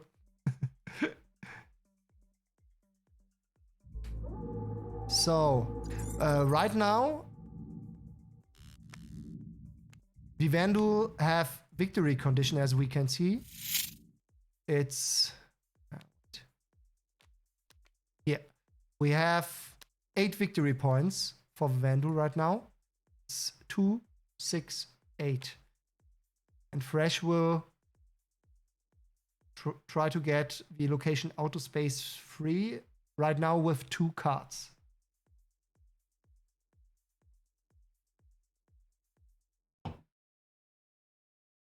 Yeah, actually, there are not that many situations in which you have so many cards, but it actually isn't an issue because most of the time you're under pressure and you have to play your cards anyways, and if you keep them, you will lose the game. So no problem. It's no problem because he is just allowed to play 3 cards. Yeah. You have more options then in the end, but you are only allowed to play up to 3 cards in your main phase. A deck does have around 40 cards. It depends on the deck. Vandu will have around 45 cards, 44, I think. Pirates the same, and UEE I think has 40 cards. Yeah. Okay, let's have a look at the combat, which will be now pretty bloody because the Glaives have no wingman who protects them. I actually love the Glaives, and the cool thing is you have here elite Glaives, but if they fly alone, that can be a big issue. As I guess we would see now. Okay, so Fresh opened up with playing an upgrade, and he boosted the initiative of the Zeppas. That's Saber Raven. And the Saber Raven gets +1 initiative, so 7, and it's protected by a Ballas with 7+ an Elite Gladius. And then we have a Star Runner flying solo. So, and Forge has no cards in his hand. That means Fresh has a lot of more cards more than... That means I'm RIP. Yeah. Alright, I'm not going to play anything else. I'm going to just... Do you want to play anything? Alright, sorry. Alright, so I'm going to start off with my 7+, and I'm just going to attack this one. Yeah, I have to take it. 3 damage. Yeah. Then I am gonna... So Ballas opens up with 7+ and deals 3 damage to the Glara on the right side. I can't. I'm gonna still... Oh well. Alright, so I'm gonna use the EMP to distort it. Okay, here we go. After shooting down the shields of the Elite Glaive, it's the Zepper's turn, and Zeppers have a main armament, standard 2 damage red, but they also have the EMP. And he just did 10 damage with its EMP on the glaive.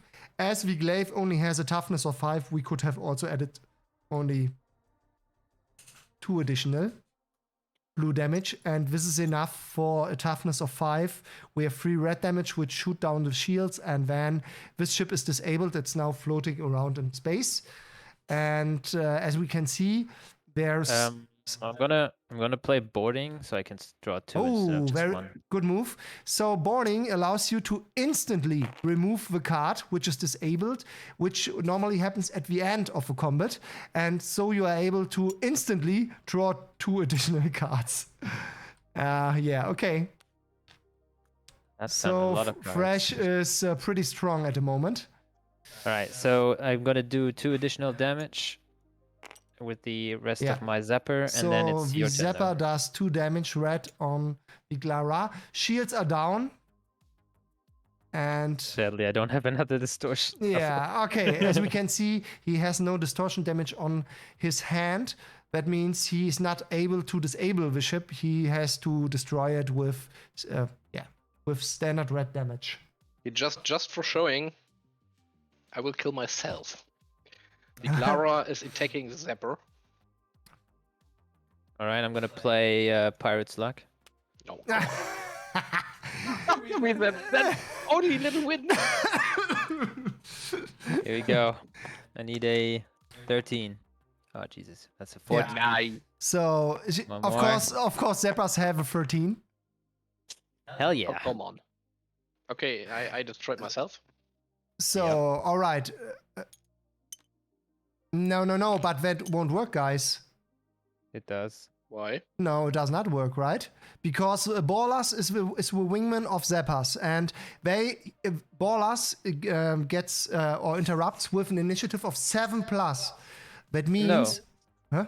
He attacked the Zappers, and my wingman triggered. Yeah, but he kills him, right? He kills Yeah. the elite guy. Yeah. Yeah, but then this ship won't be able to deal its damage.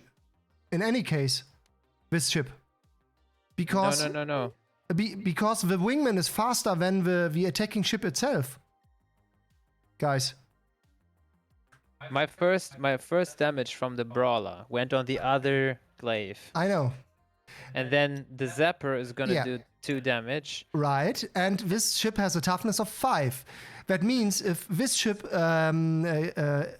interrupts with its high initiative of 7+, this ship will get 3 damage before it even gets to the target. You know? What do you mean? The wingman just triggered.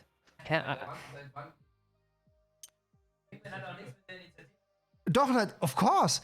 Okay. Never, A very important rule. So, if you have an attacking ship, and this ship attacks a ship which has a wingman, and there is a wingman which is faster than you won't achieve your target because the wingman will shoot you down before you even get to the target. That's very important. That is way too complicated, and we never use that. It's not complicated because Forgeman can decide to attack another ship instead. What I want the Zapper. Yeah, but it doesn't work because it will be destroyed by ballers with 7+ before it even reaches its then destination. it's destroyed. Yeah, but it won't deal damage then, guys. Yeah, but the brawler will deal damage. Yeah, but no. Yeah, so he loses his ship. He wants to lose his ship. Yeah, but of course we will give Forgeman the option to instead attack another target. For example, ballers. Well, it doesn't matter. I rolled a 1, so you know. Okay. All right. So as you can see, the wingman ability is very important for all of these squadrons because it allows you to protect your ships or make it less attractive in attacking these ships. Because of a wingman, there are options like isolated to separate or disband a wingman from another ship so that both are flying solo. But as you can see, the initiative of a wingman is very important. If you have a very slow wingman, you will deal your damage on the target which has a wingman. in any case. And then afterwards, the slow wingman comes after him and deals its damage, but he won't be able to. Yeah, but all right. Yeah. So Yeah. this is my opinion, right? I know this is Yeah. a little discussion of the game, but so I'm the Gladius pilot and I'm protecting my Zapper. Yeah. So the Gladius already attacked, right? So I was Yeah. already doing my damage. I did my strafe run basically, right? Yeah. So now I'm still kind of hovering around the Zapper. Correct. And now the glaive comes in and attacks my Zapper, so it shoots. But since I'm his wingman, no matter how slow or fast I am, I would always shoot him back, and the damage still goes through. Like I'm not saying it's a stupid rule, but why is there a rule on the wingman's initiative when the wingman triggers? I don't. Because it gives the game tactical depth. It's of course it's very important if you have a very good wingman who's able to pull off stuff, who's able to interrupt the enemy, who's able to take care of you. If you have him as a wingman, of course you should be rewarded for it. Yeah. Yeah, but then you could never attack with a slower ship, a ship that has a higher wingman. You could never do that. Yeah, no, you can, but you will get the damage. And if you already have 2 damage with a toughness of 5, and you get 3 damage from a wingman, you are fucked. All right, so the reason why this was only brought up is because the glaive killed itself. If the glaive had HP left, Yes, this issue would have correct, never occurred. Correct. Yes. So of course Alright, I get you are able to attack. So the glaive was able to attack, but the problem was it had already 2 damage. If it was unharmed, if it has been was unharmed, then you would have had the option to simply attack, take the 3 damage, and you are fine. But this way, the problem was the wingman intercepted and did the final blow. Okay. Okay, Just to round this thing up in my head, the reason I find this weird is Yeah. once the glaive has shot, it already shot. It decided to shoot someone, and the shot is flying, and then the wingman counters it. It doesn't matter how fast the wingman is. The shot has been done. You know what I mean? That's why it triggers me so much, because I'm thinking if I'm playing in game, it makes 0 sense that the damage would not go off. No. Let me make an example, yeah? If you would protect me in reverse, yeah? And somebody would kill me, of course you would in any case deal damage to him and tell him, that was my friend, you know? Yeah, see, so I still do damage, even though he died because of me. Like, I'm killing him afterwards. No. It was the other way. It's if somebody manages to be faster than you and destroys me, and you are protecting me, you after that you still have the option to attack, of course, even though you are coming but in slowly. I don't know. So I can't destroy him because I don't even know that he's gonna try to shoot you. So I can only trigger my wingman thing because he started the attack. So he pulled the trigger, which activated me as a wingman, and then it doesn't matter how fast I am, the damage will always go off. You know what I mean? I mean, this is probably more a rule discussion than anything else. Not if you are fast enough and if you deal enough damage. It's okay. We'll discuss this. It doesn't really change much. Yeah, it doesn't really change much. This is something we have to write down properly. Maybe it's written down. It's already written down. Something I didn't know. It's just weird to me, and it doesn't matter. No I always problem. learn. We can talk about this. All right, so I've done the damage. He's dead. It's my turn now. So, let me have a look. Moment. Give me a moment. Now you have your winning conditions, and the chat is with me. Yay! No. Stop it, guys. Stop it. Because I will show you the rule. Well, they are not completely set in stone, you know? Yeah. Here, we have it. From our great rulebook. So, if the wingman has a higher initiative value than the attacker and manages to destroy the attacker's attempt fails. Yeah? Smart. Huh? If you manage to destroy... It's smart, yeah, but it doesn't make sense if you apply it on the verse. And that's my main issue. I want the game to feel like playing in the verse, And that doesn't make sense. If you say, I mean, that's part of the game, it's part of the game. Again, this is not It a is, discussion for it now, is. but you know. Yeah, but it's part of the game, and of course, if you have a good, fast, nimble wingman, it should be able to shoot down your enemy even before it reaches you, and that's the cool thing about wingman. It does. All right. So the thing is, it does destroy the balance a little bit. Like I was thinking about it because I never knew that rule. It makes wingman way stronger than I thought because it also Yeah. makes it possible to destroy a turret before the turret actually triggers. Yeah. Which again is a little. You have to think about. You need to make it simple for others to understand. I'm not saying people are too dumb to understand, but it's not intuitive enough. I feel it's just my way of thinking. And if you don't know the rule, that's even worse. But that's part of it. That's I guess my fault for not knowing the rule. No, it's solid. I think you have to see it from a different approach. So you and okay, the last thing, and then we can go on with the game. So.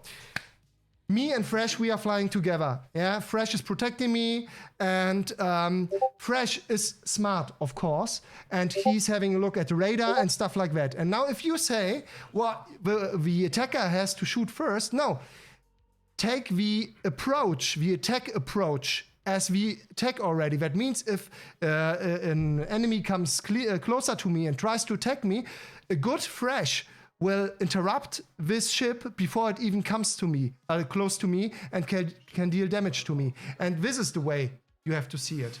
It's about the combat approach, and it's not about pulling the actual, trigger if a shot is fired or not. Okay, so guys, that's it. Let's go. Where are we? We are at Fresh turn, and he now counts his winning points. Oh, yeah. As we can see, we have. Oh, yeah. Yes, I failed with that location, so it's yeah. So point for Fresh. So that means at the beginning of Fresh's turn, right? No. Also? I was the one attacking. You were the one attacking. It's Forchman's turn now. So it looks like Forchman has no hand cards left. That means he has 22 cards left, and he will do an emergency draw, I guess. Yes, again.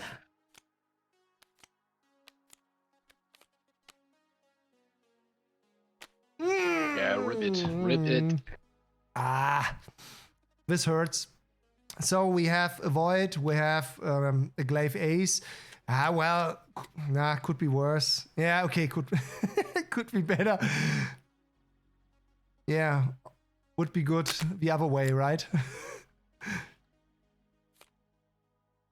So okay. Now he has 4 ships left, but as you can see, there are okay. I don't think I'm allowed to reveal it now.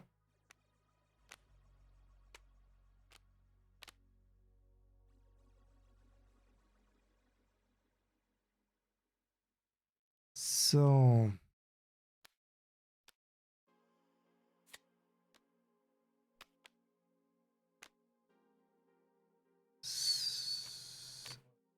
that's my best option. is there any option for you to win? Nope.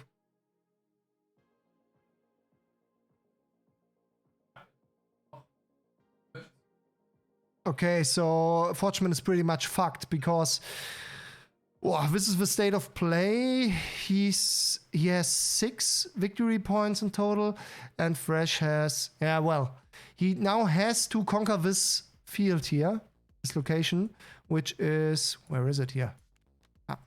Outpost Korea. Let's do it. No, we're fine this way. So, okay. So now wingmans are assigned. The attacker begins.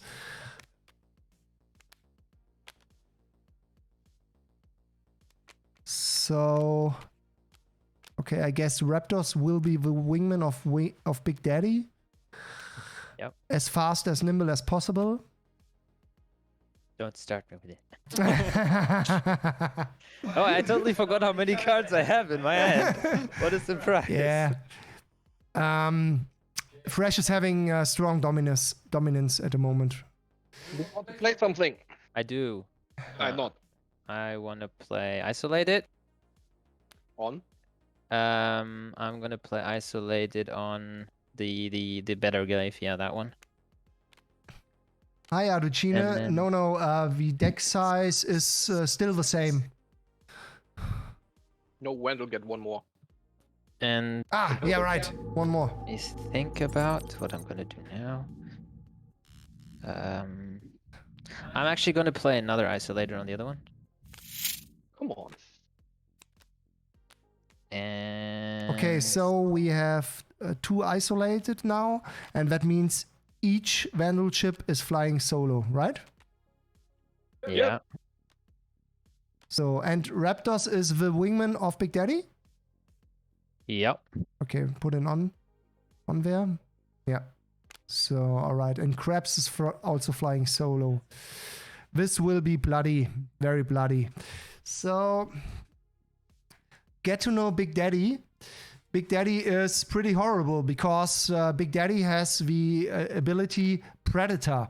And that means if he attacks ship which is flying solo, he doubles his damage on the target, which is pretty horrible because that means now as all Vandal ships are flying alone, each attack will be doubled. That means he will do 10 damage with its main armament and 4 damage with its turret when it's his turn, and this does not look good. This will be bloody. Okay. Alright, start. So Forgeman has no hand cards left.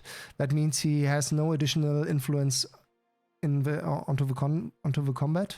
Okay, I start from the right one. With the blade, and I deal 2 damage on the M50s. On On the the Raptors. Alright. On the Raptor. or on the slower one, because maybe you will be able to take it out. Forge. I do to the Raptor. Alright. Wants to get rid of the wingman of the Big Daddy. Oh, sorry. 4. It's a 4, and the ship has an evasive value of 16. The next blade. Next blade, 2 damage. Another 2 damage.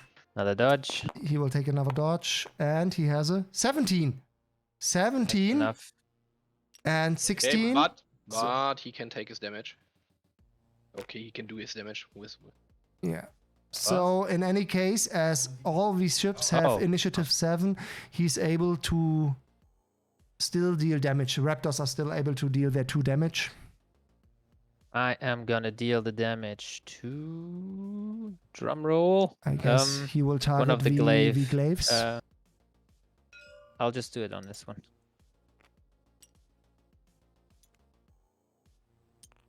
Right, now it's Okay, dead. shield gone. So now it's your 6+. So this one is So 6 plus is faster than 6. well, I'm gonna try to kill one of the blade. Actually, yeah, it doesn't matter which way around. I can't kill this one before it attacks, so I'm gonna attack the one of the blades. Doesn't matter which one. Both the same. 15. Yep.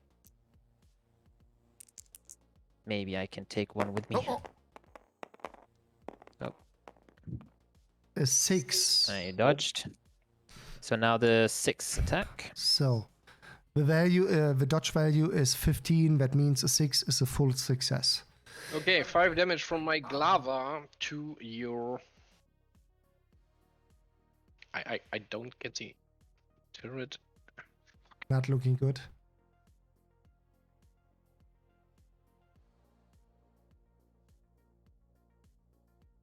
The problem is Forgeman has no dodges left for his glaives. And What I have is Huh? I can kill now the M50, so he has at least a minimum of 3 displacement value. displacement value, Yeah. and he has 2 attacks for 2 ships from me. If he kills the Glava, Yeah. I have just 3. Then he has another attack. Because he can use the turret with his 4 damage to kill my Glava and the 10 damage for my Glaro, and it will be enough to displace me. Yeah. So The problem is my Glava hasn't enough damage to take his turret out. Yeah, and the other issue is the Glaive Rookie has only an initiative of 5, Yeah, she's and out. Big Daddy is faster. Yeah, that's a She problem. won't attack. So Yeah, well, yeah, start, that's guys. Pick your poison. yeah.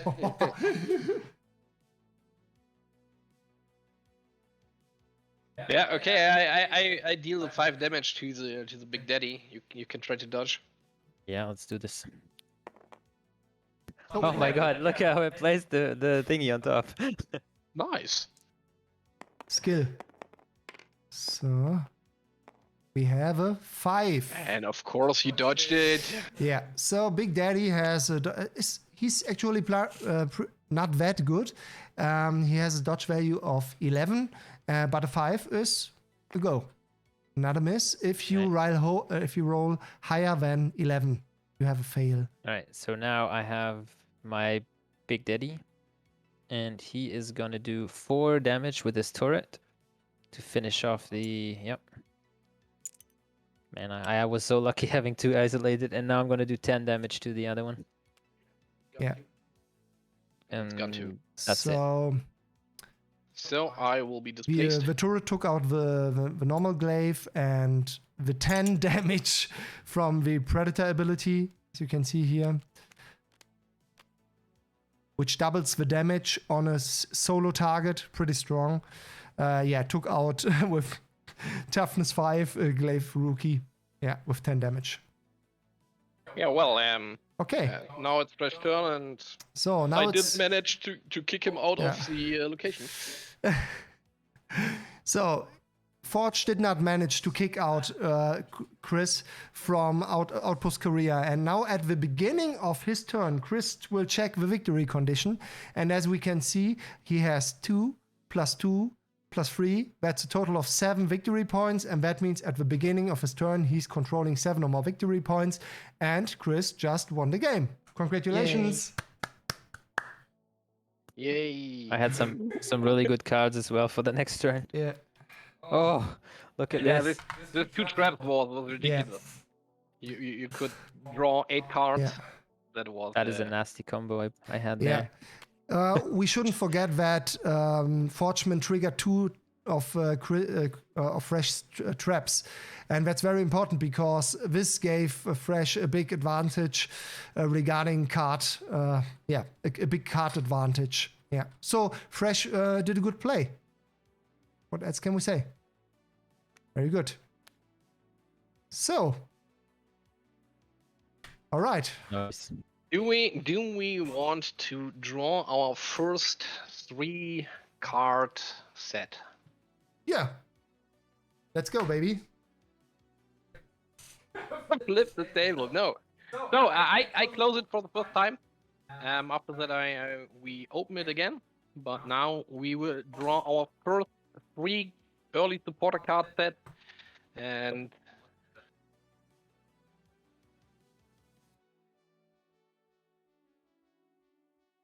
So this is the we have 3 sets of these in total for this for the stream, and it's the Karak, the Eagle Eye Karak, it's the Hammer Time Hammerhead foil card, and it's the Gatsby 890 Jump. okay, let's pick the first one, and Ooh. Lookball.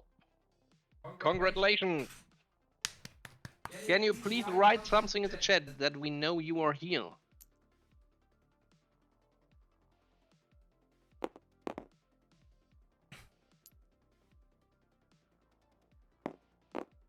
Nice. Very good. So we have our There he first is. winner.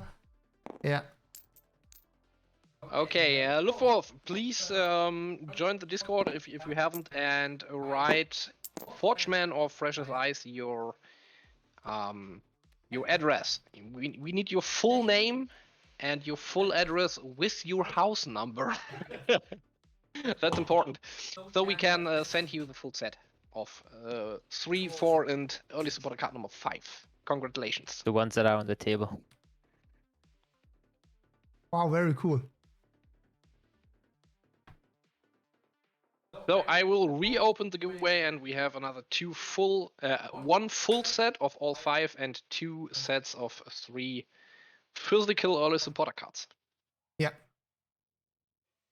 And we will do the big full set at the end Yeah, of course. for all the supporters.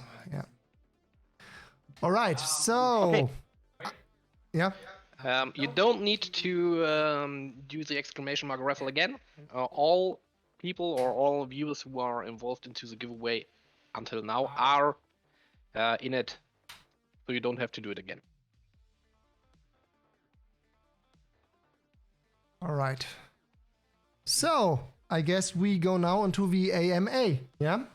So we have now you have seen the tutorial stage of Squadrons, or a tutorial game and a full game. You have seen. You got to know the pirates, the Vandu, and the UEE. And I have something very special here. And I would like to open up the AMA with a little teaser. And yeah, so we will get a new table. Hiervon müssen wir eigentlich mal einen Screenshot machen oder so. Wobei, es geht auch so.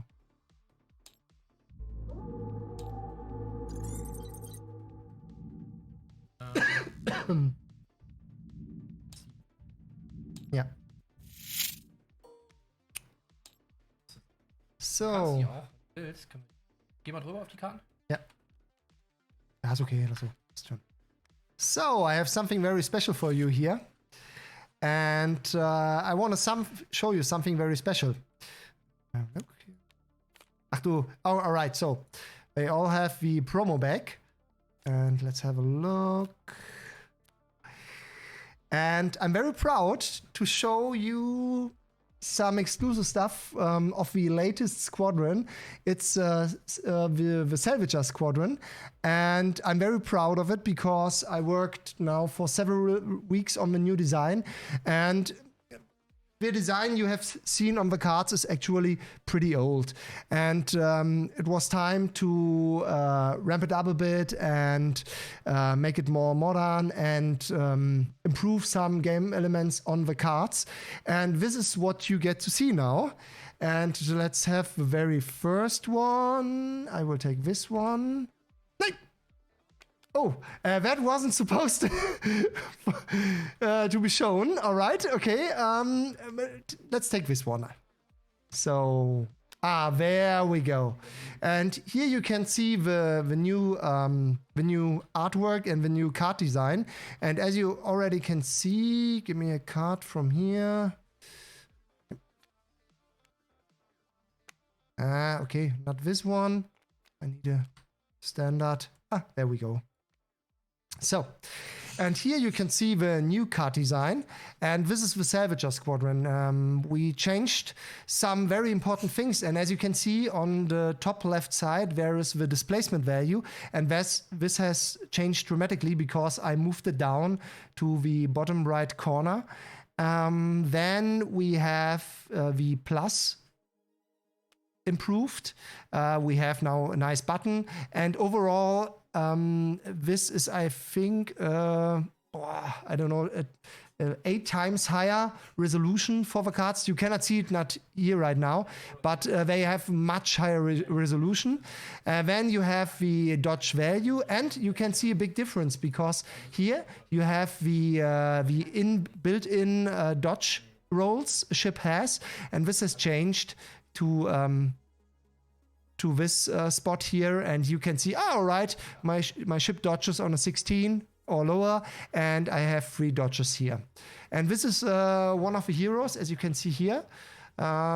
His working title name is Bold, but I like the name, and it's actually a Salvager hero. And the cool thing about him is he goes onto the locations, he sniffs around, and searches for valuable targets and shipwrecks and everything. And so he's the first hero who can actually do scouting. So that's pretty cool. And here you can see, so this is the old Vanguard points. and I changed it to this symbol. So now you have a nice symbol. Also the gold badges from the tactical points for claiming the very, very first turn. I changed it so that it's nicer and it can pile up to 3 tactical points on a card. And this is very special because this is a new ability which some of the Salvager ships have, and it's actually the sharpshooter ability. And now we come back to the wingman discussion. And if Bolt attacks a ship which is protected by a wingman, he ignores the wingman. The wingman is not triggered, and that means Bolt can simply deal his damage on the target without triggering the wingman. Yeah, then we have something. I guess we will have to see on the next card. Oh, yeah, very cool. So, as you can see, this is an SRV, not in the real game right now, but we already have it. And it's not very fast, it's not very nimble, it does not have a good displacement value. It only has a toughness of 4, but it can do salvaging, as you can see here, and it can tow big wrecks and pull them back into the main fleet zone to salvage these wrecks. And the cool thing is, the salvagers have the option after a successful combat. They are able to, if you have a ship with the salvage ability, you are able to search for a destroyed wreck. It doesn't matter if it's from your side or if it's from the opponent's side. And then at the end of a successful combat, you can say, I want to do salvaging, and you can eat this wreck from the destroyed card, and you will receive a certain amount of salvage points for it. And this is the cool about pickers, because they are they are specialized in picking up salvage loot, and this is their job. You have to protect them. They are very slow, but they give you 6 salvage points. And now comes the cool thing. If you are a salvager, you have the ability, after drawing 2 cards in your supply phase, then you can play additional cards as you please, like in a normal turn. But the cool thing is, you can also spend your salvage points you already have and search for cards with salvage points in your deck and put this card. You pick a card then which has salvage points, and then you subtract these points from your salvage point pool, and then you are able to get these cards to your hand. And the cool thing is there will be auroras which are only 1 or 2 salvage points, and that means you are able to recruit entire scrap armies from your deck in your supply phase to get additional ships, which of course the salvagers will need because they are not that strong in the 1-to-1 combat. So pickers are specialized salvage looter. There we go. The cool thing about the salvagers is also that they don't have any bombers. They actually work with Ares, heavy ship hunters, and there's also another card which I will show you later. And as you can see, here we have something very special, because if we go closer, you can see the Ares has the option of dealing red or white damage. And that's very important, because you can simply say, okay, I want to attack in a fighter, or I want to attack a bigger ship. And so you have both options. And of course, if it hits, it destroys nearly everything you can get. But it only has an initiative of 5. And later on, I will show you that we also have, that I have reworked the color code of the shield, the armor, and the hull. So, what do we have here? All right. So this is the new action combat card supply phase card design with text. Don't mind the text; it's not updated yet. But as you can see here, something's happened. I changed a lot in the design and in It's much more bright, and you can really see, okay, it's a supply phase card because it's yellow letters. And here, down here, in the past, this drop and draw you can do with traps where you could throw them into your scrapyard and draw an additional card, which is now here. And here you have the new drop and draw symbol. And of course, these cards also can have Vanguard points. And I really like the new design. Yeah. So, Torta Twiggy, what is the icon on the bottom middle? Was it the sharpshooter ability? This one?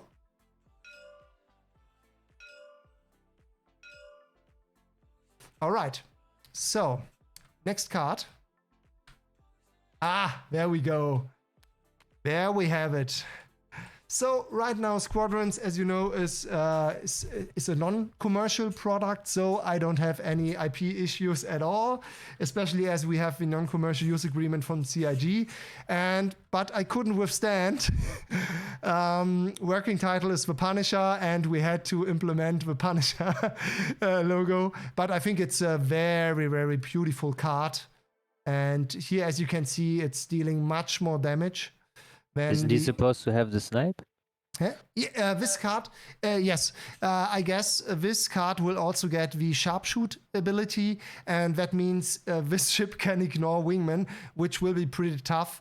But on the other hand, yeah, it's a good ship. I mean, it's also a black card, and so it should be a good ship. Yeah, black cards can only be once in the deck, the same card, and it's usually a hero card.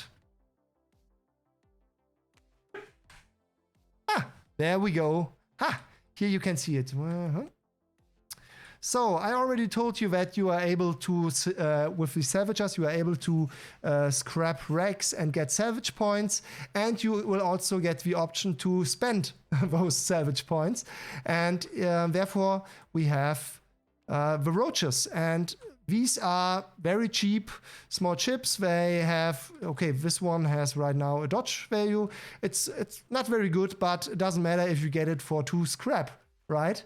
And you have these additional chips to have additional resources and firepower. So it's pretty cool. I like the ship, especially as the Aurora really fits the roaches meme in some way from the design, and I think it's a pretty cool card, and I'm really eager to play and to salvage these cards to get additional chips. So, and then we have, there we go. Now I can show it. So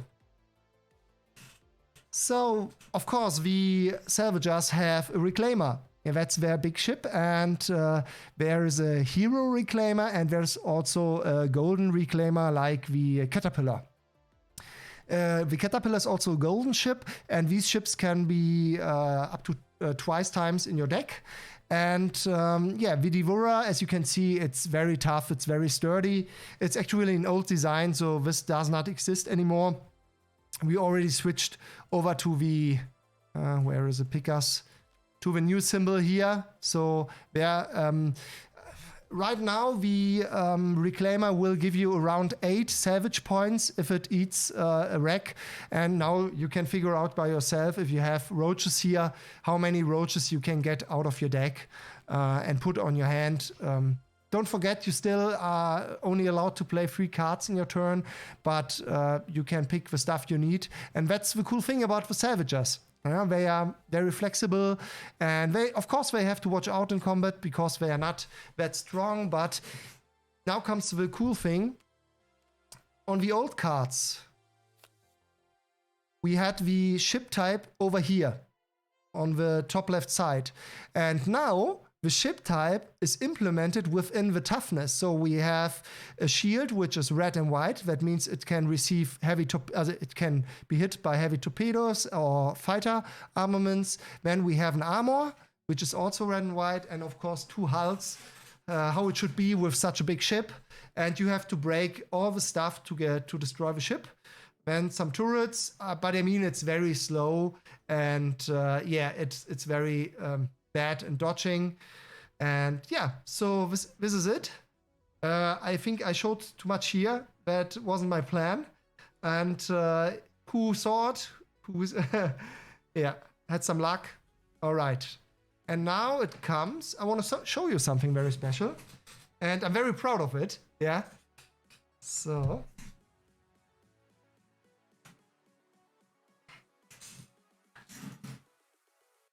So. Wait a sec. So there she is. I already told you, don't bring any ships here, and there's a reason for it. But because, as you can see, this is actually one of the heroes from the Salvager deck, and I love this card. She's called Betsy, but as you can see from the paint job, she's a pretty mean girl, and she's also pretty cool. And yeah, she's the very first chip which will have a displacement value of 4.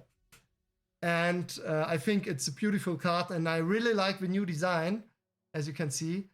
And yeah, here we already have the salvage points, and this is the entire new design. And I think it's much more sleek, much more intuitive. And I hope you also like the card. And in the future, someday, I guess we will also raffle off a Betsy. And yeah, I like her. I think she's a pretty cool card. I mean, just look at this face. This is an actual reclaimer, and we simply painted the front and added some teeth, and I think it would be a great ship skin. It's horrible, horrible cool. We need to make a rule. If you ever raffle away one of these aluminium plates that is the Betsy, Zoller is not allowed to win it. He can't have 2.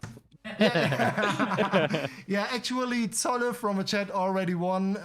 What is it? Hammer Time? Yeah. Also a pretty cool card in the old design, and this is the new design, and this is exclusive for you guys because, yeah, I wanted to show you a really mean girl, and I think she's great. Yeah. Who does not want to have a Betsy, right? Good. So.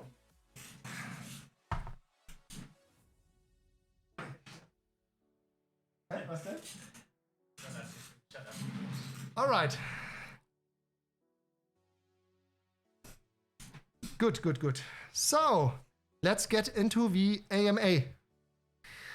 Okay, if you have any questions, just write them or just type them into the chat, and I will try to answer them as best as I can. And let's have a look. Forge, can we implement the picture of Chris and me? Yeah. Yep. Bleib ruhig.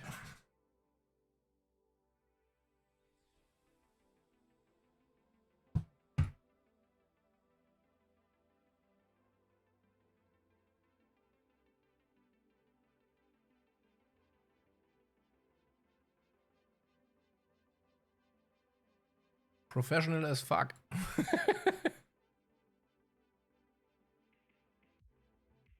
Wenn du es gleich raushaben willst, da einfach drauf. Ist jetzt nur das eine Bild, ne? Ah, ist noch nicht rausgehauen? Doch, es ist doch da. Also, die sehen das jetzt, ja? Ja. Okay. So. I guess we have our first question. All right, let's go. Yeah, why I am hiding that one card? Yeah, as you can see, the one who was fast enough saw, I guess, some kind of new Vandal design there. And yeah, I'm very proud of that card, but I won't show it again. We will hold it up for one of the next streams. And what do we have next? Yeah, okay. So as you can see, I think it was on the 8th of December, so 2 weeks ago, on the Saturday, I was present at the bar Citizen in Berlin, and I actually met Chris Roberts with the card game.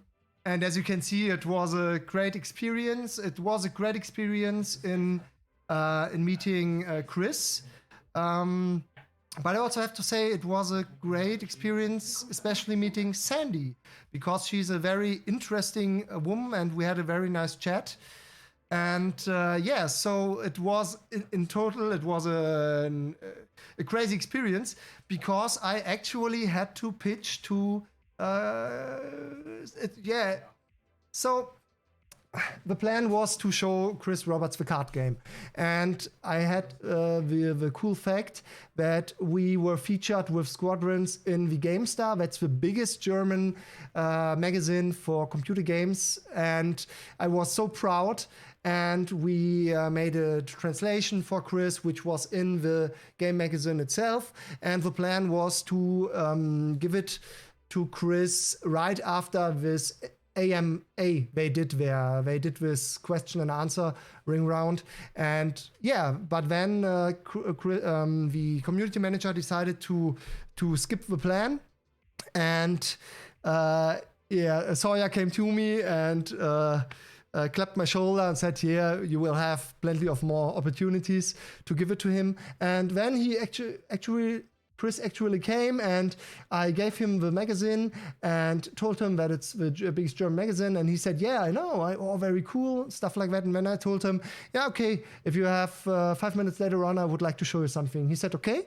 And then he began switching the tables from the end to the front, from back to the front. And yeah, then he was there and he sat down to me and I was very nervous. I mean, it's Chris Roberts and especially in regards to Squadrons, it was a very important moment, guys, you know, and you are not allowed to fuck up these moments. That's very important. And this was a point where I worked 6 years, more than 6 years towards. And then he sat down and he looked at me and I started him telling about Squadrons. And actually, Chris Roberts he wasn't aware of Squadrons. I actually think he wasn't aware in any way of Squadrons. And he listened.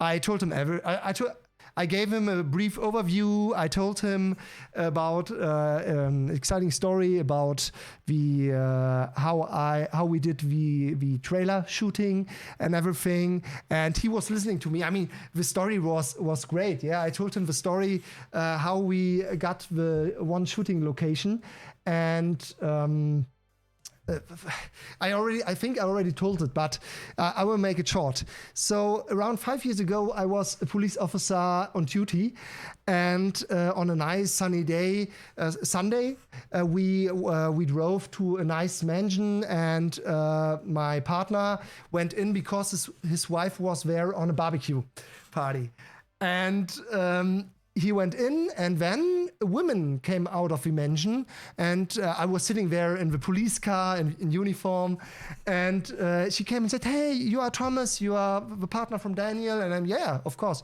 And she said, yeah, come in. And I said, no, it's fine, I'm on duty, and I will wait here for Daniel and see, oh, come on, please. And then I said, okay. And then I go into the mansion, and the entire entrance was laid in wood. And you drive over, with your car, you drive over wood. I have never seen something, and I was just thinking, what the fuck is this? And then I got in, 50 minutes of nice chat, ate something, and yeah. And then I heard that the owner of the mansion was some kind of photograph. Yeah. Okay, so that's it. Now, 5 years later, I'm sitting there in September or August 2022, and I need a film. I need a shooting location for the latest The Gatsby trailer. I guess you all know the trailer.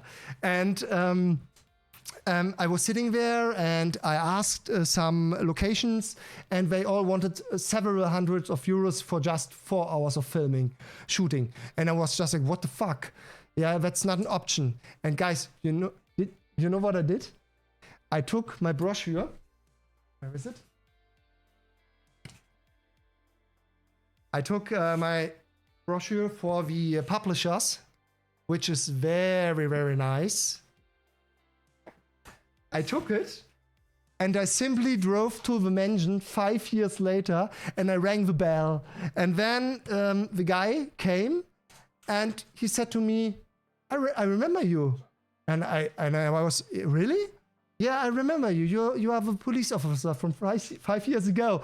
And then I told him, and I showed him the brochure. I told him about the project and how many years I've invested.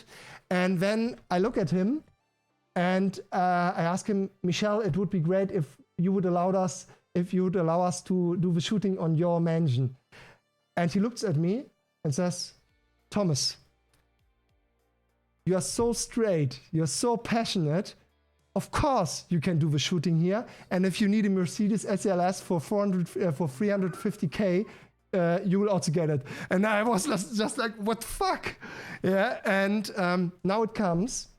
This guy, I can tell you the name because he's very famous. His name is Michel de Vries. And if you go into your browser and check out Michel de Vries, he's doing the marketing stuff and the pictures of the cars for Lamborghini and Bugatti and several other big car manufacturers. And this guy tells me that Squadrons is worth it. It was just incredible. And this is what I told Chris. And he was watching at me, and I think he also liked the story. And then after around 5 minutes, I wanted to keep it short and good. He looks at me, Chris Roberts looks at me and says, good pitch. And I was just blown away because, I mean, it's the CEO of a company which is worth more than 500 million and way more worth than 500 million already. And if you manage to deliver a good pitch to such a person, it's just incredible. Yeah. Yeah. Do you want to say something fresh? Some questions. Oh, sorry. Okay. Sorry. Yeah, and that was the story. And this was actually the end of the entire pitch. And now Chris Roberts is fully aware of the project. I know they took a brochure and they took the GameStar with a translation into their hotel room. And I'm pretty sure they read it because I also talked separately with Sandy, a very, very nice person. We had some personal chat. I will not go too much into it, but it was very nice. And I think both like the project and they like my person. And that's very important to pull this thing off. And it was very interesting to meet these persons in real life and to somehow deliver for you all. And I don't think that the process from CIG sides regarding a licensing process will have any big troubles. I'm sure if I will approach Cloud Imperium games in the right way, and I will make sure I will do it this way, then we will have success. And Chris said that Squadrons gives Star Citizen a very positive outside a very positive outside view. And so I think I have done now everything to pave the way. Stop it. Fresh. Yeah. But they hear it. Yeah. So Fresh is fucking around. Yeah. Okay. Yeah. And so this is the story regarding Chris Roberts and Sandy Gardner. And yeah. I delivered, and now let's see what we can do with the publisher. And if they approach CIG, I think we have very, very good chance of realizing Squadrons. So, and now up to the questions.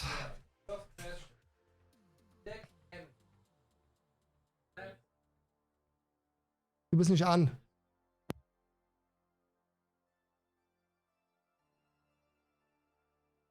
Wait, we cannot hear Forgeman. He will read the question.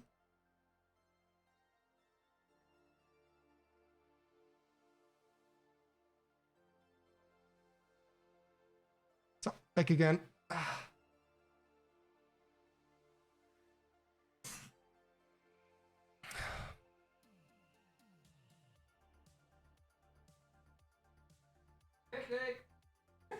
What? Okay. So.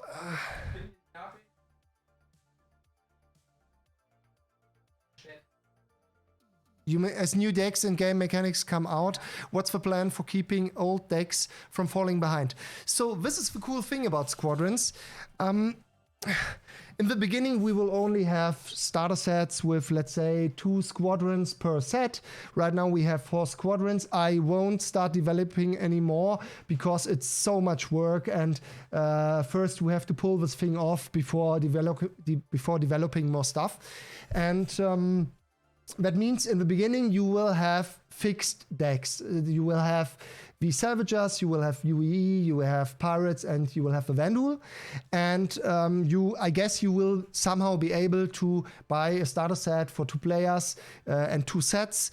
You guys know my dream. It's about this beautiful prototype we have, premium box, full foam inlay, foil cards, all cards in foil, custom big location cards also in foil, so that you can recognize the limited starter set, which should also be numbered from 1 to, for example, 1 to 5,000 on the box outside, and the people will compete of getting as low a number as possible. And this is the goal. And now it comes, but later on, everything is already laid out for deck building. And as you have already seen, we have the different color types on the cards. Ja. Hä? Achso. Meinst du? Einfach entfernen. Okay. Let's say bye-bye to Chris. And... Bye-bye. So, as I already said, we have this color codes here. Black cards can only be once in your deck, gold cards twice, silver cards 3 times. So, and later on, each squadron will get a so-called squadron card.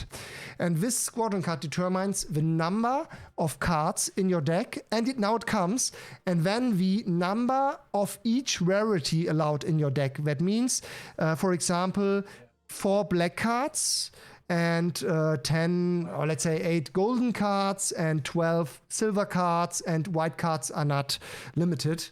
Yeah, and then you will get later on a card pool, but your problem is your card pool of, let's say, for example, from the UEE, does not only have 4 cards, 4 black cards, which you are able to play. This deck, the UE deck has, for example, 8 black cards. And now you have to figure out which cards you want to implement into the card game. And this way, on each release, we can expand the card pool and add new cards of the different rarities into the card pool. And you guys will be able to decide which cards you want to implement and which not. And the other cool thing is, if you have a squadron card, you can also say, oh, we have a problem, we have a balancing issue, and we have to remove, for example, 1 black card from the UEE deck, so they only have, for example, 3. They can only have 3 black cards to do the balancing, stuff like that. But actually, it's very important to do the right balancing in squadrons, because if you bring in a card which is way too strong, you have to actually remove it and put onto a ban list, which I would like to avoid as long as possible. So everything is already set up for deck building, and the deck pool will be expanded on each release, and you will be able to decide which cards you want in your deck.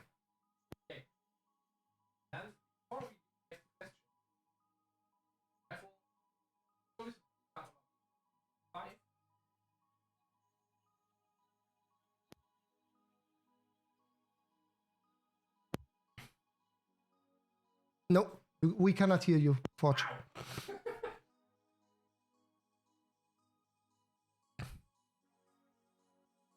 So Forgeman is figuring out his audio. So what kind of... Ja, ich guck grad, wie kann ich die denn... Achso, wait, give me... Ah! What kind of timeline do you envision for a tier 0 release of the game? Yeah, actually, if I manage to find is the wrong expression. If I finally get along with a publisher, my expectation is around 6 to 12 months for the release of a very first limited first edition box for 2 players, UEE, Vandal, all foil, all beautiful, numbered, limited. So my estimate is around 6 to 12 months if I've managed to get around with the publishers. Yeah. 6 to 12 months if there's a publisher.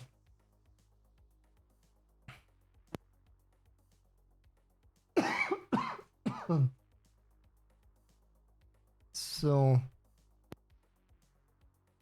does this help you, Jet the Tank? Is that okay, or do you want to know anything else? Then just type it in until Forgeman is done with the raffle stuff. Okay. Next question. Will there be ways to play with more than 2 players? I would imagine a 3 to 4 player version would be really neat. Well, what can I say? Yeah, actually, then Forgeman will come and show it. You actually can already play with 3 players. It's pretty cool. I never thought it would be so easy. But as you can see here, we have a full setup for, this is still a 4-player setup, but right now you're only able to play with 3 squadrons because we only have 3 squadrons. You could duplicate other squadrons, but right now, as multiplayer is in prototype stage, we are only having 3-player matches. These are right now free for all matches, and you are able.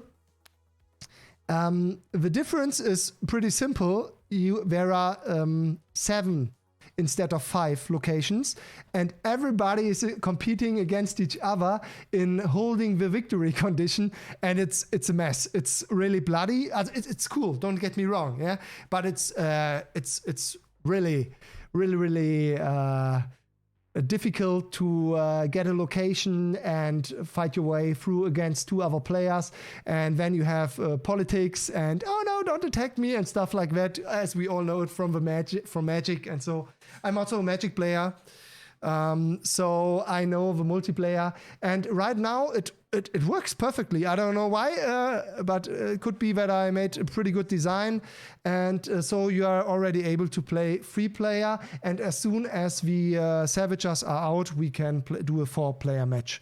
If you want to, it should also be able to do a multiplayer match on Discord. Yeah. So if you have a friend, you can simply contact Fresh or Forge, and they will be able to do a free-for-all with 3 players right now. So it's pretty cool. Yeah. It's very cool. I never thought it would work so smooth.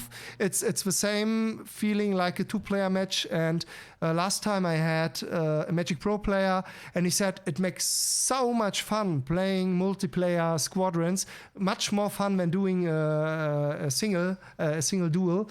So it's pretty cool. Yeah, I'm very proud that we can already offer this option potentially. So, okay, this way. Of course, later on, you will also be able to play in teams. And the cool thing is, if you have, for example, you have to divide between factions on squadrons. One faction is, for example, UEE, but one faction can have different squadrons. And each squadron will have its own card pool. So, and you are not allowed to mix the card pools of different squadrons. This is very important for the designers, or for me as designer of a game, because I can take care of a card pool and provide balancing and stuff like that. Maybe later on there will be some so-called legacy cards, which you will be able to put into every squadron, which is available. Maybe even for special factions like a UEE legacy card. And then you are able, for example, to put in Chris into your deck. And of course, you still have to watch out for the rarity of a card, because if you take in a black card, you also have to throw out a black card. Yeah, because the squadron card says no. You are only allowed to have 4 black cards in your deck. Okay, before we go to the next question, Yeah. you all can hear me again. Next question. No, before we go to the next question, we will draw another 3-card set of our early supporter cards. So we'll close the giveaway again, and we will draw another winner.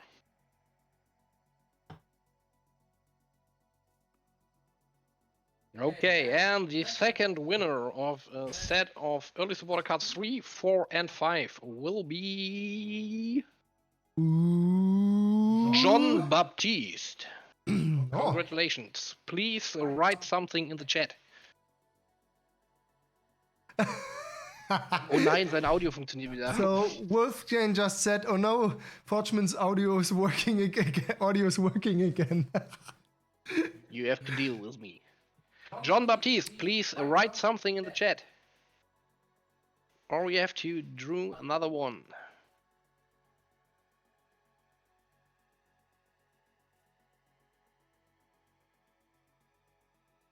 Do. Well, actually, there's a pretty good chance of winning something today. Yes, 28 Yeah. entries. Very good. Can I enter? No, Nope. Ah. you are like Obelix. You have already fallen into the pot of early supporter cards. So, he isn't in chat anymore. Yeah, next one. So I will draw another one, John Baptiste. That's I'm sorry for that, but though the next winner is Vario 1. Congratulations! Yeah, there he is. Congratulations. Fent, please write to Fresh or me in the Discord. We need your full name and your full home address with your house number. That's important. And we can send you a full physical set or a physical set of Early Supporter card number 3, 4, and 5. Congratulations. I open the giveaway again. Yeah, and I will ready up your letter with lots of love. Yeah. So you don't need to type !raffle again if you already entered the giveaway. But if you're not into it, it's now your chance to get a set of 3, 4, and 5, and at the end of the stream, a full set. Okay, I saw an important question there. No, you are not able to mix the card pools of squadrons within a faction. Yeah, that means if we have the Buccaneers and we have the Fresheneers, yeah, for example, so 2 different squadrons, which are pirates, very important, you are not able to put cards from the Buccaneers into the Fresheneers.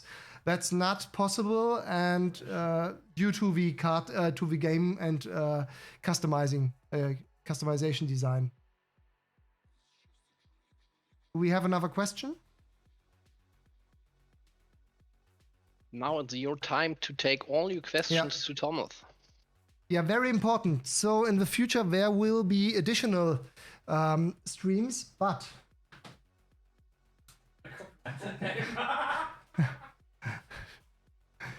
there will be additional streams, but I won't always be there. And when I'm not there, there will also be no raffles and stuff like that. That means you are able to. When I'm there, we will do raffle stuff, and if not, you are able to enjoy the game. Maybe there will be some kind of guest streaming where another one is playing in the stream with one of the coaches, stuff like that. We have to see. But this is the rare opportunity for you to ask me a question without time pressure. For example, on December 23rd, right before Christmas, I will be in Knebel's live stream, and I will also answer questions there. And there is, of course, much less time. Okay, we have the next question from Charmin. Early supporter cards are meant to be sent in someday to get something special. Yeah. So Will we get the cards back? Sorry, I missed that last one. Yeah, that's a very frequently asked question, and yes. So, if we manage to pull off squadrons, you will hopefully be able to send in your early supporter cards. I mean, we are still talking about a publisher in the background, and I have to figure out the stuff with the publisher. And if needed, I will also do the shipping by myself. We simply need those rare cards you can then get in exchange for the early supporter cards. And yes, I will find some way to label the cards or cut them or stuff like that, to make sure that you cannot reuse the sent-in early supporter cards, but you will get your beautiful foil early supporter cards back. And I will try to damage them as less as possible. Okay. Yeah. And the next question is, what kind of play field can we expect, like planet-side locations with more location modifiers? Yeah. A good point. So we can have a look at the... Wo sind die alle? Do you have, Forchman, do we have the entire early supporter card set somewhere? Nicht early supporter, I mean location card set. Yeah, to the main table.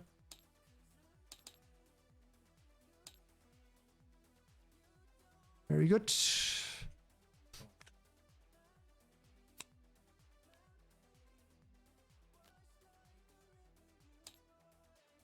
So, as we already have showed you, there is the standard hold location. So, as I said, right now we have a stand-in system. We will do some rework of the locations, change some stuff. 2 locations will be changed in the future, and the main locations are these hold locations. You get simply 2 victory points by occupying this location. But then there are also, as we draw 5 random locations, you can have other locations, and then you can have locations which have a simple effect. Ja. Kann ich die drehen? Soll ich drehen, oder? Yeah. So, okay. So you have locations which give the defender a bonus if you are there.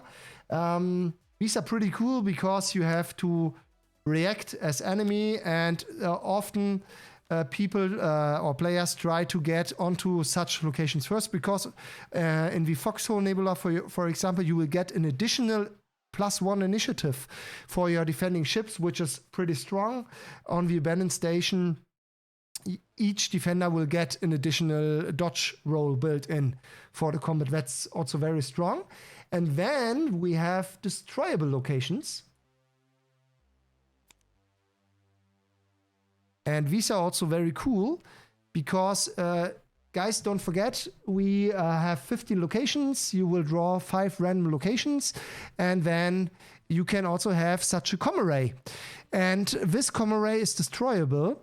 And you, instead of shooting other ships, you can also, for example, take the torpedoes and fire them onto this location, because this location is red and it's also white. Yeah. And this way, it's able, also you are able to destroy these locations, and then they are removed from the game. And as you can see, Pirates and Vandal have the options of destroying this location, but UEE has to hold the location, and only UEE gets victory points for holding this location. And it's so cool because we will add locations which have secure for salvagers, for example, while pirates and Vandal have to destroy it and Yui has to hold it. So it's pretty cool, and we can add different objectives. Then we also have so we have here hold locations with a modifier. And here we have secure locations.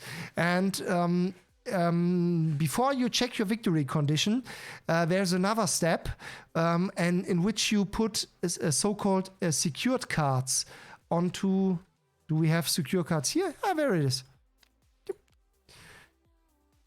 You put these secured cards onto the location, and as soon as you have secured the set number of secured cards, you will also get this location. It's removed from the battlefield, and you will get the points. And this is pretty cool because the battlefield shrinks, and at some point there is much more tension in the game because a player manages to secure these victory points out of the game, you know. And nobody can take it away from him. And the cool thing is, if you have a squadron which managed a combat squad on a location which manages to secure until recovery, this even if you have a big combat group, it is shuffled back into the deck, because they have fulfilled their objective, and you have to put them back into the deck. And in the early stages, you could have kept these groups, but it was way too strong, because after destroying a location and getting the victory points, you would get additionally a full combat group which could simply crush another location. And therefore, a good idea from Fresh, who said, why don't we simply shuffle a combat squad back into the deck? And it's a very cool idea. Yeah, and I think that's it from the overall locations. You have bigger locations, you have fuel stations. So here, for example, you have a bigger station which has a bigger toughness. And if you manage to damage 15 damage or to deal 15 damage onto a location, you would simply put a card below it, and now you know, oh, okay, this location is damaged. And if you manage to break all 3 hulls, you are done. Okay, and the last I want to show for locations. Whoop. So here you can see the Stanton system, and with a new release, there it would be no problem to, for example, have the Pyro system. And now comes the cool thing. With the new release, every player has to adjust his deck to the new system, because tournaments and everything are played in the new system. So every player has to adjust his squadron, and I think that's very cool, because in Pyro there will be completely different locations than in Stanton. And regarding, I want to show you something before I want to.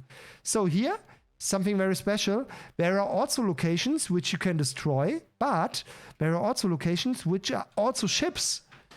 So the Vandal player has to protect, and this is just a placeholder because there's no good picture for a Vandal hauler. The Vandal player can actually place ships onto his hauler and try to secure him so that he can do his quantum jump to get away. And the UEE has to hunt down the hauler before he manages to get secured. And I think that's very cool. Yeah. And that's what I wanted to show. And here you can see the set from the Stanton system, and we could simply switch it out. And now I wanted to tell you something very cool, because you asked for special abilities on locations, and right now you mainly hold locations by putting ships into this location, and then you gain control of it. in the future, I would like to implement boarding ships like these Vandal drop pods, like Valkyries, like hoplites, like prowlers from mercenaries and stuff like that. And you will be able to occupy locations. For example, in the future, Outpost Korea will be a station you can board with infantry, and then you will have Vandal boarding commandos, you will have pirates boarding commandos, so very cool, and you will have combats on the station to take control of a station, but you won't gain control with simply flying around with a ship. And this is what I mean. In the future, you cannot say, oh, I don't care, I would simply play my squadron. But you have to adjust your squadron, because if you have no infantry and no landing vehicles like Valkyries and stuff like that, you won't be able to occupy Outpost Korea in the future, because you need infantry to put it onto the location. And of course, you can fight for Korea, but you won't be able to get the victory points until you have infantry in the station. Yeah. Okay, before we go to the next question, I want to throw something in. We have the opportunity for all of you to play games against Fresh or me. You don't need the tabletop simulator or anything else. You just need to download the team viewer, and you will get control over Fresh or my laptop, so we can play a game against each other. So everyone on the Discord has the opportunity to write to us, and we will find an appointment, and then we can do a game. Yeah. So guys, take your chance. As long as it's not getting too big, the guys will try to offer all of you around. And No, and I think we can go for the last 3 card giveaway before we go to the big one. yeah. Okay. So I will load the giveaway again. And drum roll. And the next one is Hafmara. Oh Nice. no, really? Nice. I think he is here. You are one lucky bastard, you. The thing is, I think he's only missing 1 and 2. He's only I missing. think.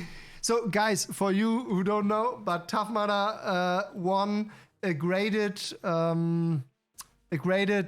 buzzer, Captain Buzzer card, and he's he's one lucky. Nice. Guy. So, Yeah, very good. I think we have your address from the last giveaway. So I say congratulations, and I will open the giveaway for the last round. And the next one we are giving away is a full set. So early supporter card number 1, 2, 3, 4, and 5, and 1 and 2 are really rare now. Yeah, they are really, really rare. One lucky son of a yeah. And I can say we have actually 29 users in the giveaway, so your chance for getting a full set was never bigger than now.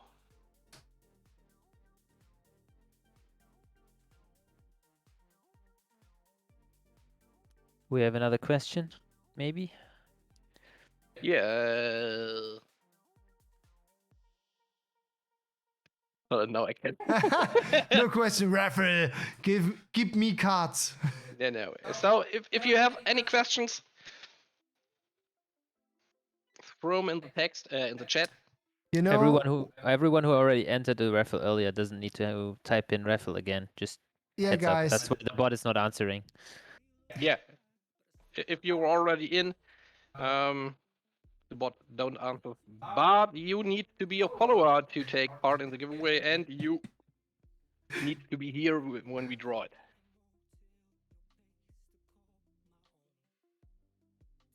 We are at my place. Yeah, we are gonna crash it afterwards. Yeah. Sorry, no. What? And it's very cold. No, it's not. No, I don't think so. You know, just don't have a nice Christmas sweater. We are in Germany. We have no gas left. Yeah. No. The thing is, if Tommel wouldn't come without a Christmas sweater, he wasn't. Yeah. They tried to It's your fault. They tried to force me to. Oh, what's going on? There you go. There's another question. So Tough Mudder asks. No, before that. Okay. Well, But Tough Mudder also had a question. Okay. Up that. So Nordi. do you also have planned to write in the future narrative context to the decks? Yeah, the cool thing is, and this was also very important for the pitch with Chris Roberts. It was one of the main bullet points. The squadrons you see right now are simple placeholders. We can change all pictures. We can change the squadron name. We can change the squadron back card and everything. And this is what I also told Chris. I told him it's no problem, for example, to change the pirates into Nine Tails. That wouldn't be a problem. I just need the right artworks.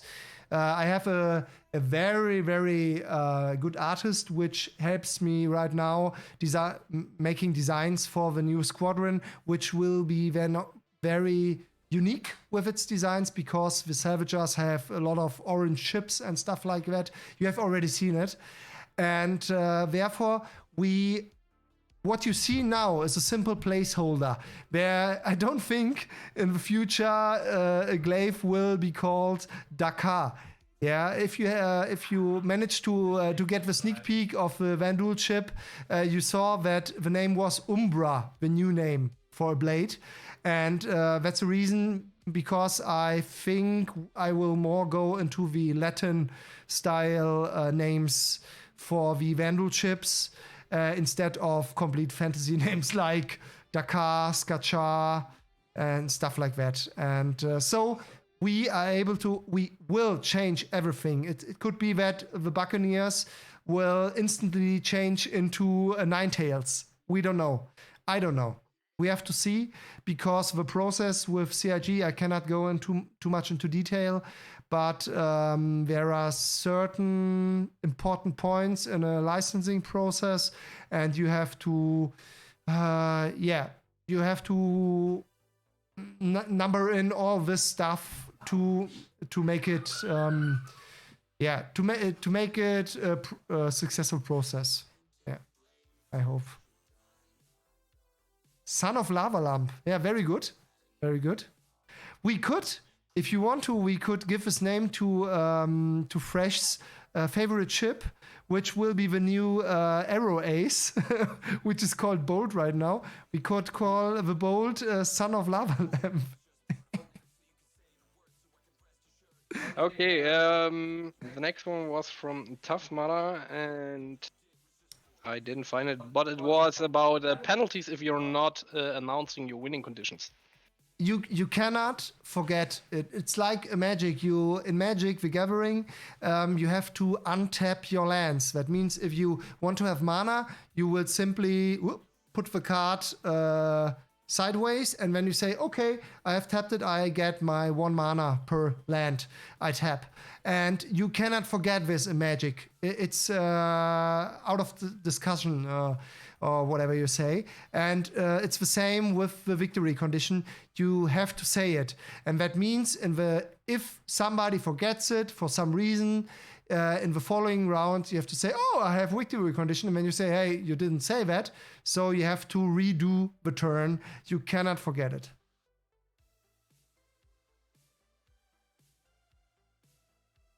Nice. Yeah, Jet the Tank, very good question. Wonder if you could get some naming conventions from some of the CIG writers or a design.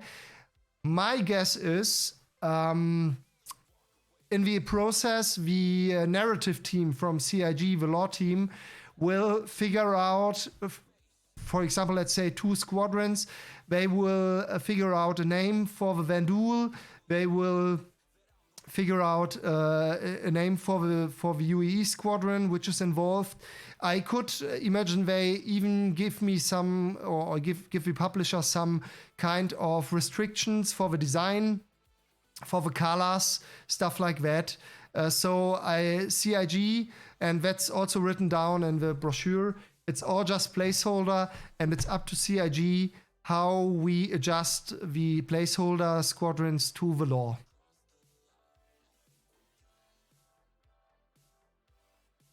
I also like bold. Yeah, I think we have to call the Arrow Ace bold. It's pretty cool,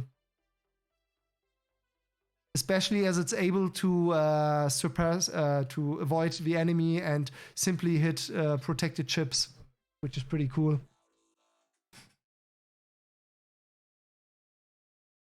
Fire red stack.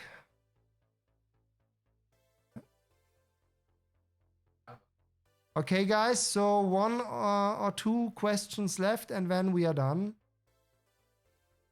But I think we are done anyway. Yeah, last chance to take your Yeah.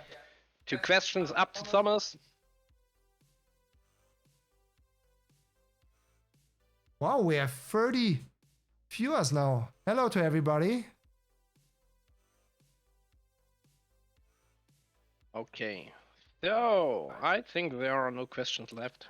Maybe if you have another question and it's coming tomorrow or in the days after, feel free to go on our Discord. We have certain channels for some things. I have something very special.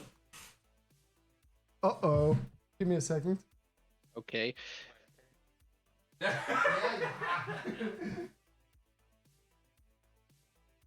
Funny, everyone showed up for the giveaway. Yes, of course. Is the edition planned with stone kind of Here we holding go. device? So I will give you now a very, very exclusive sneak peek into the next stream when I'm available. That means the next stream I'm there in person, because, and now I have to be careful because I don't want to see it. So these are the graded. Oh, What if I want to see it? These are no, you won't see it. These are the graded GSG cards, and I won't show you. I won't show you the grading. That means we will do an unboxing, and we will have a look next time in the stream. We will see how good these cards are in grading. And now it comes.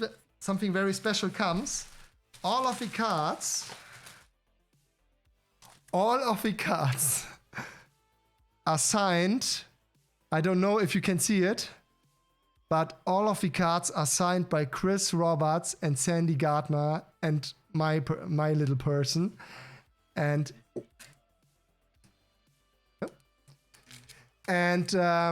I never thought we would be able to pull something like this off. And in the future, we will somehow raffle such a card. Let's see. But they are very, very rare. And this is actually the Chris card. A last small story. The Chris card is part of the original prototype. And we had to... there she is. And we had to actually remove Chris from the game because he was too strong. And this is no joke. This is no joke. Yeah, this is crazy. And next time we will we will do an unboxing of 1, 2, 3, 4, I think 13 or 14 different graded cards.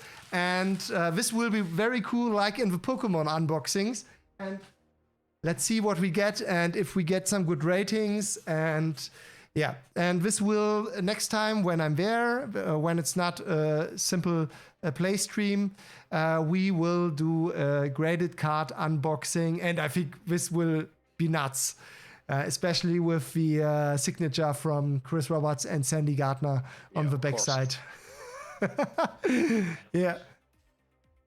So next time, don't miss out, guys, when I'm there again. So the next stream will be only with Fresh or only with Fresh and Forge together, because they only work together in the live streams. And after that, I will be there again, and then we will do the unboxing of the graded cards from GSG, and it will be epic, I think so. Just imagine we would have a 9.5 or 9.0. Cards are graded from 0 to 10, but I will give you the details in the future, in the next stream, and then we will do an unboxing. This will be great. Yeah. Okay. So, are we done? Okay. So, okay. Yeah, that's really nice. I lost my point. Okay. Yeah. I was. Who isn't blown away by the signature of Chris Roberts and Sandy Gardner on graded cards from Squadrons? No, I have it back. So I was at the point. If you have questions in the future, feel free to join our Discord and put them there in the channels. We have card submission channels. If you have cool ideas for cards, let us know, and we will give credit to you. So we won't grab it and say it's our idea. We will give credit in any way. Yeah. So now it's time for the last giveaway, I think. You all waited for that. And so we will do it now. I will give you 60 seconds to do the exclamation mark raffle if you're not in already, and then we will close the entries.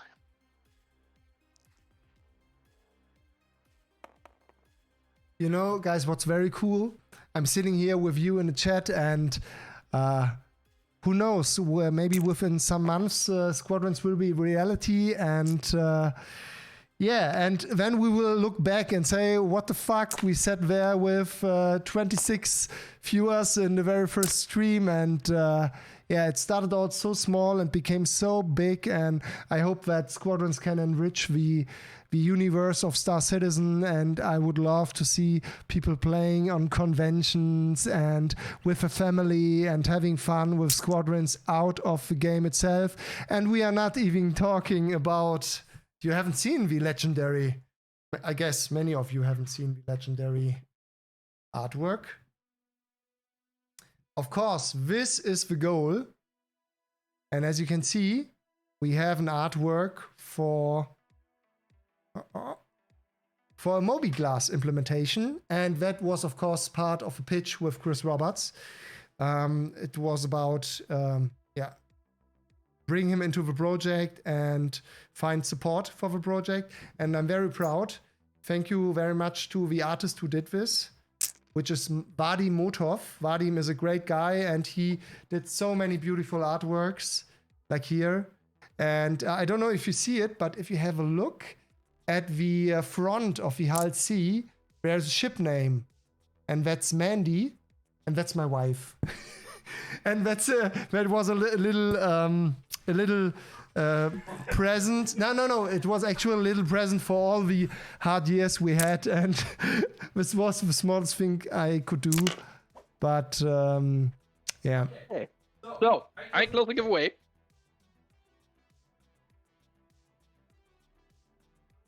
And the winner of the full set of every printed early supporter card 1 to 5. Neil! Oh, I think Neil isn't here. He said he has to go. But we will wait. Maybe someone can ping him or something else. Otherwise we have to re-roll.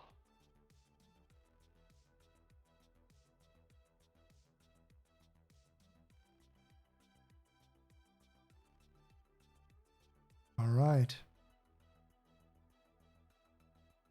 Re-roll, yeah. So okay.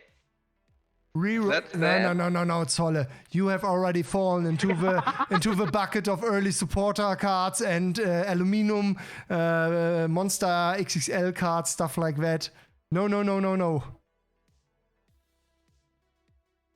Yeah, but I think we have to reroll. So we will do a reroll. Would be nice to get someone who has no cards up to this point. That would be cool. And I do it again. Ah, Lotzek. Lurtzek 101. 101. He is here. Please type something in the chat so what is recognized. There is it. Nice. Congratulations. Congratulations, yeah. Very cool. Please go to the Discord and write to me, to Forgeman. Give me a PM with your full address and your full name with your house number. That's important. Yeah. So we can send you the full physical set. And congratulations. Yeah, there was a question regarding the brochure of the card game. So this is a completely separate story, a very interesting one, because I had to make a very important and expensive decision. But this is actually a brochure that's meant for publishers, for card game publishers. And it helped a lot because it's very, very beautiful. And yeah, some people were very impressed by it. And yeah, another important step for Squadrons. And next time, if you want to, I can read you a nice some of the pages. Okay, if you want to. and Brett was remembering to something. If you're part of the Discord,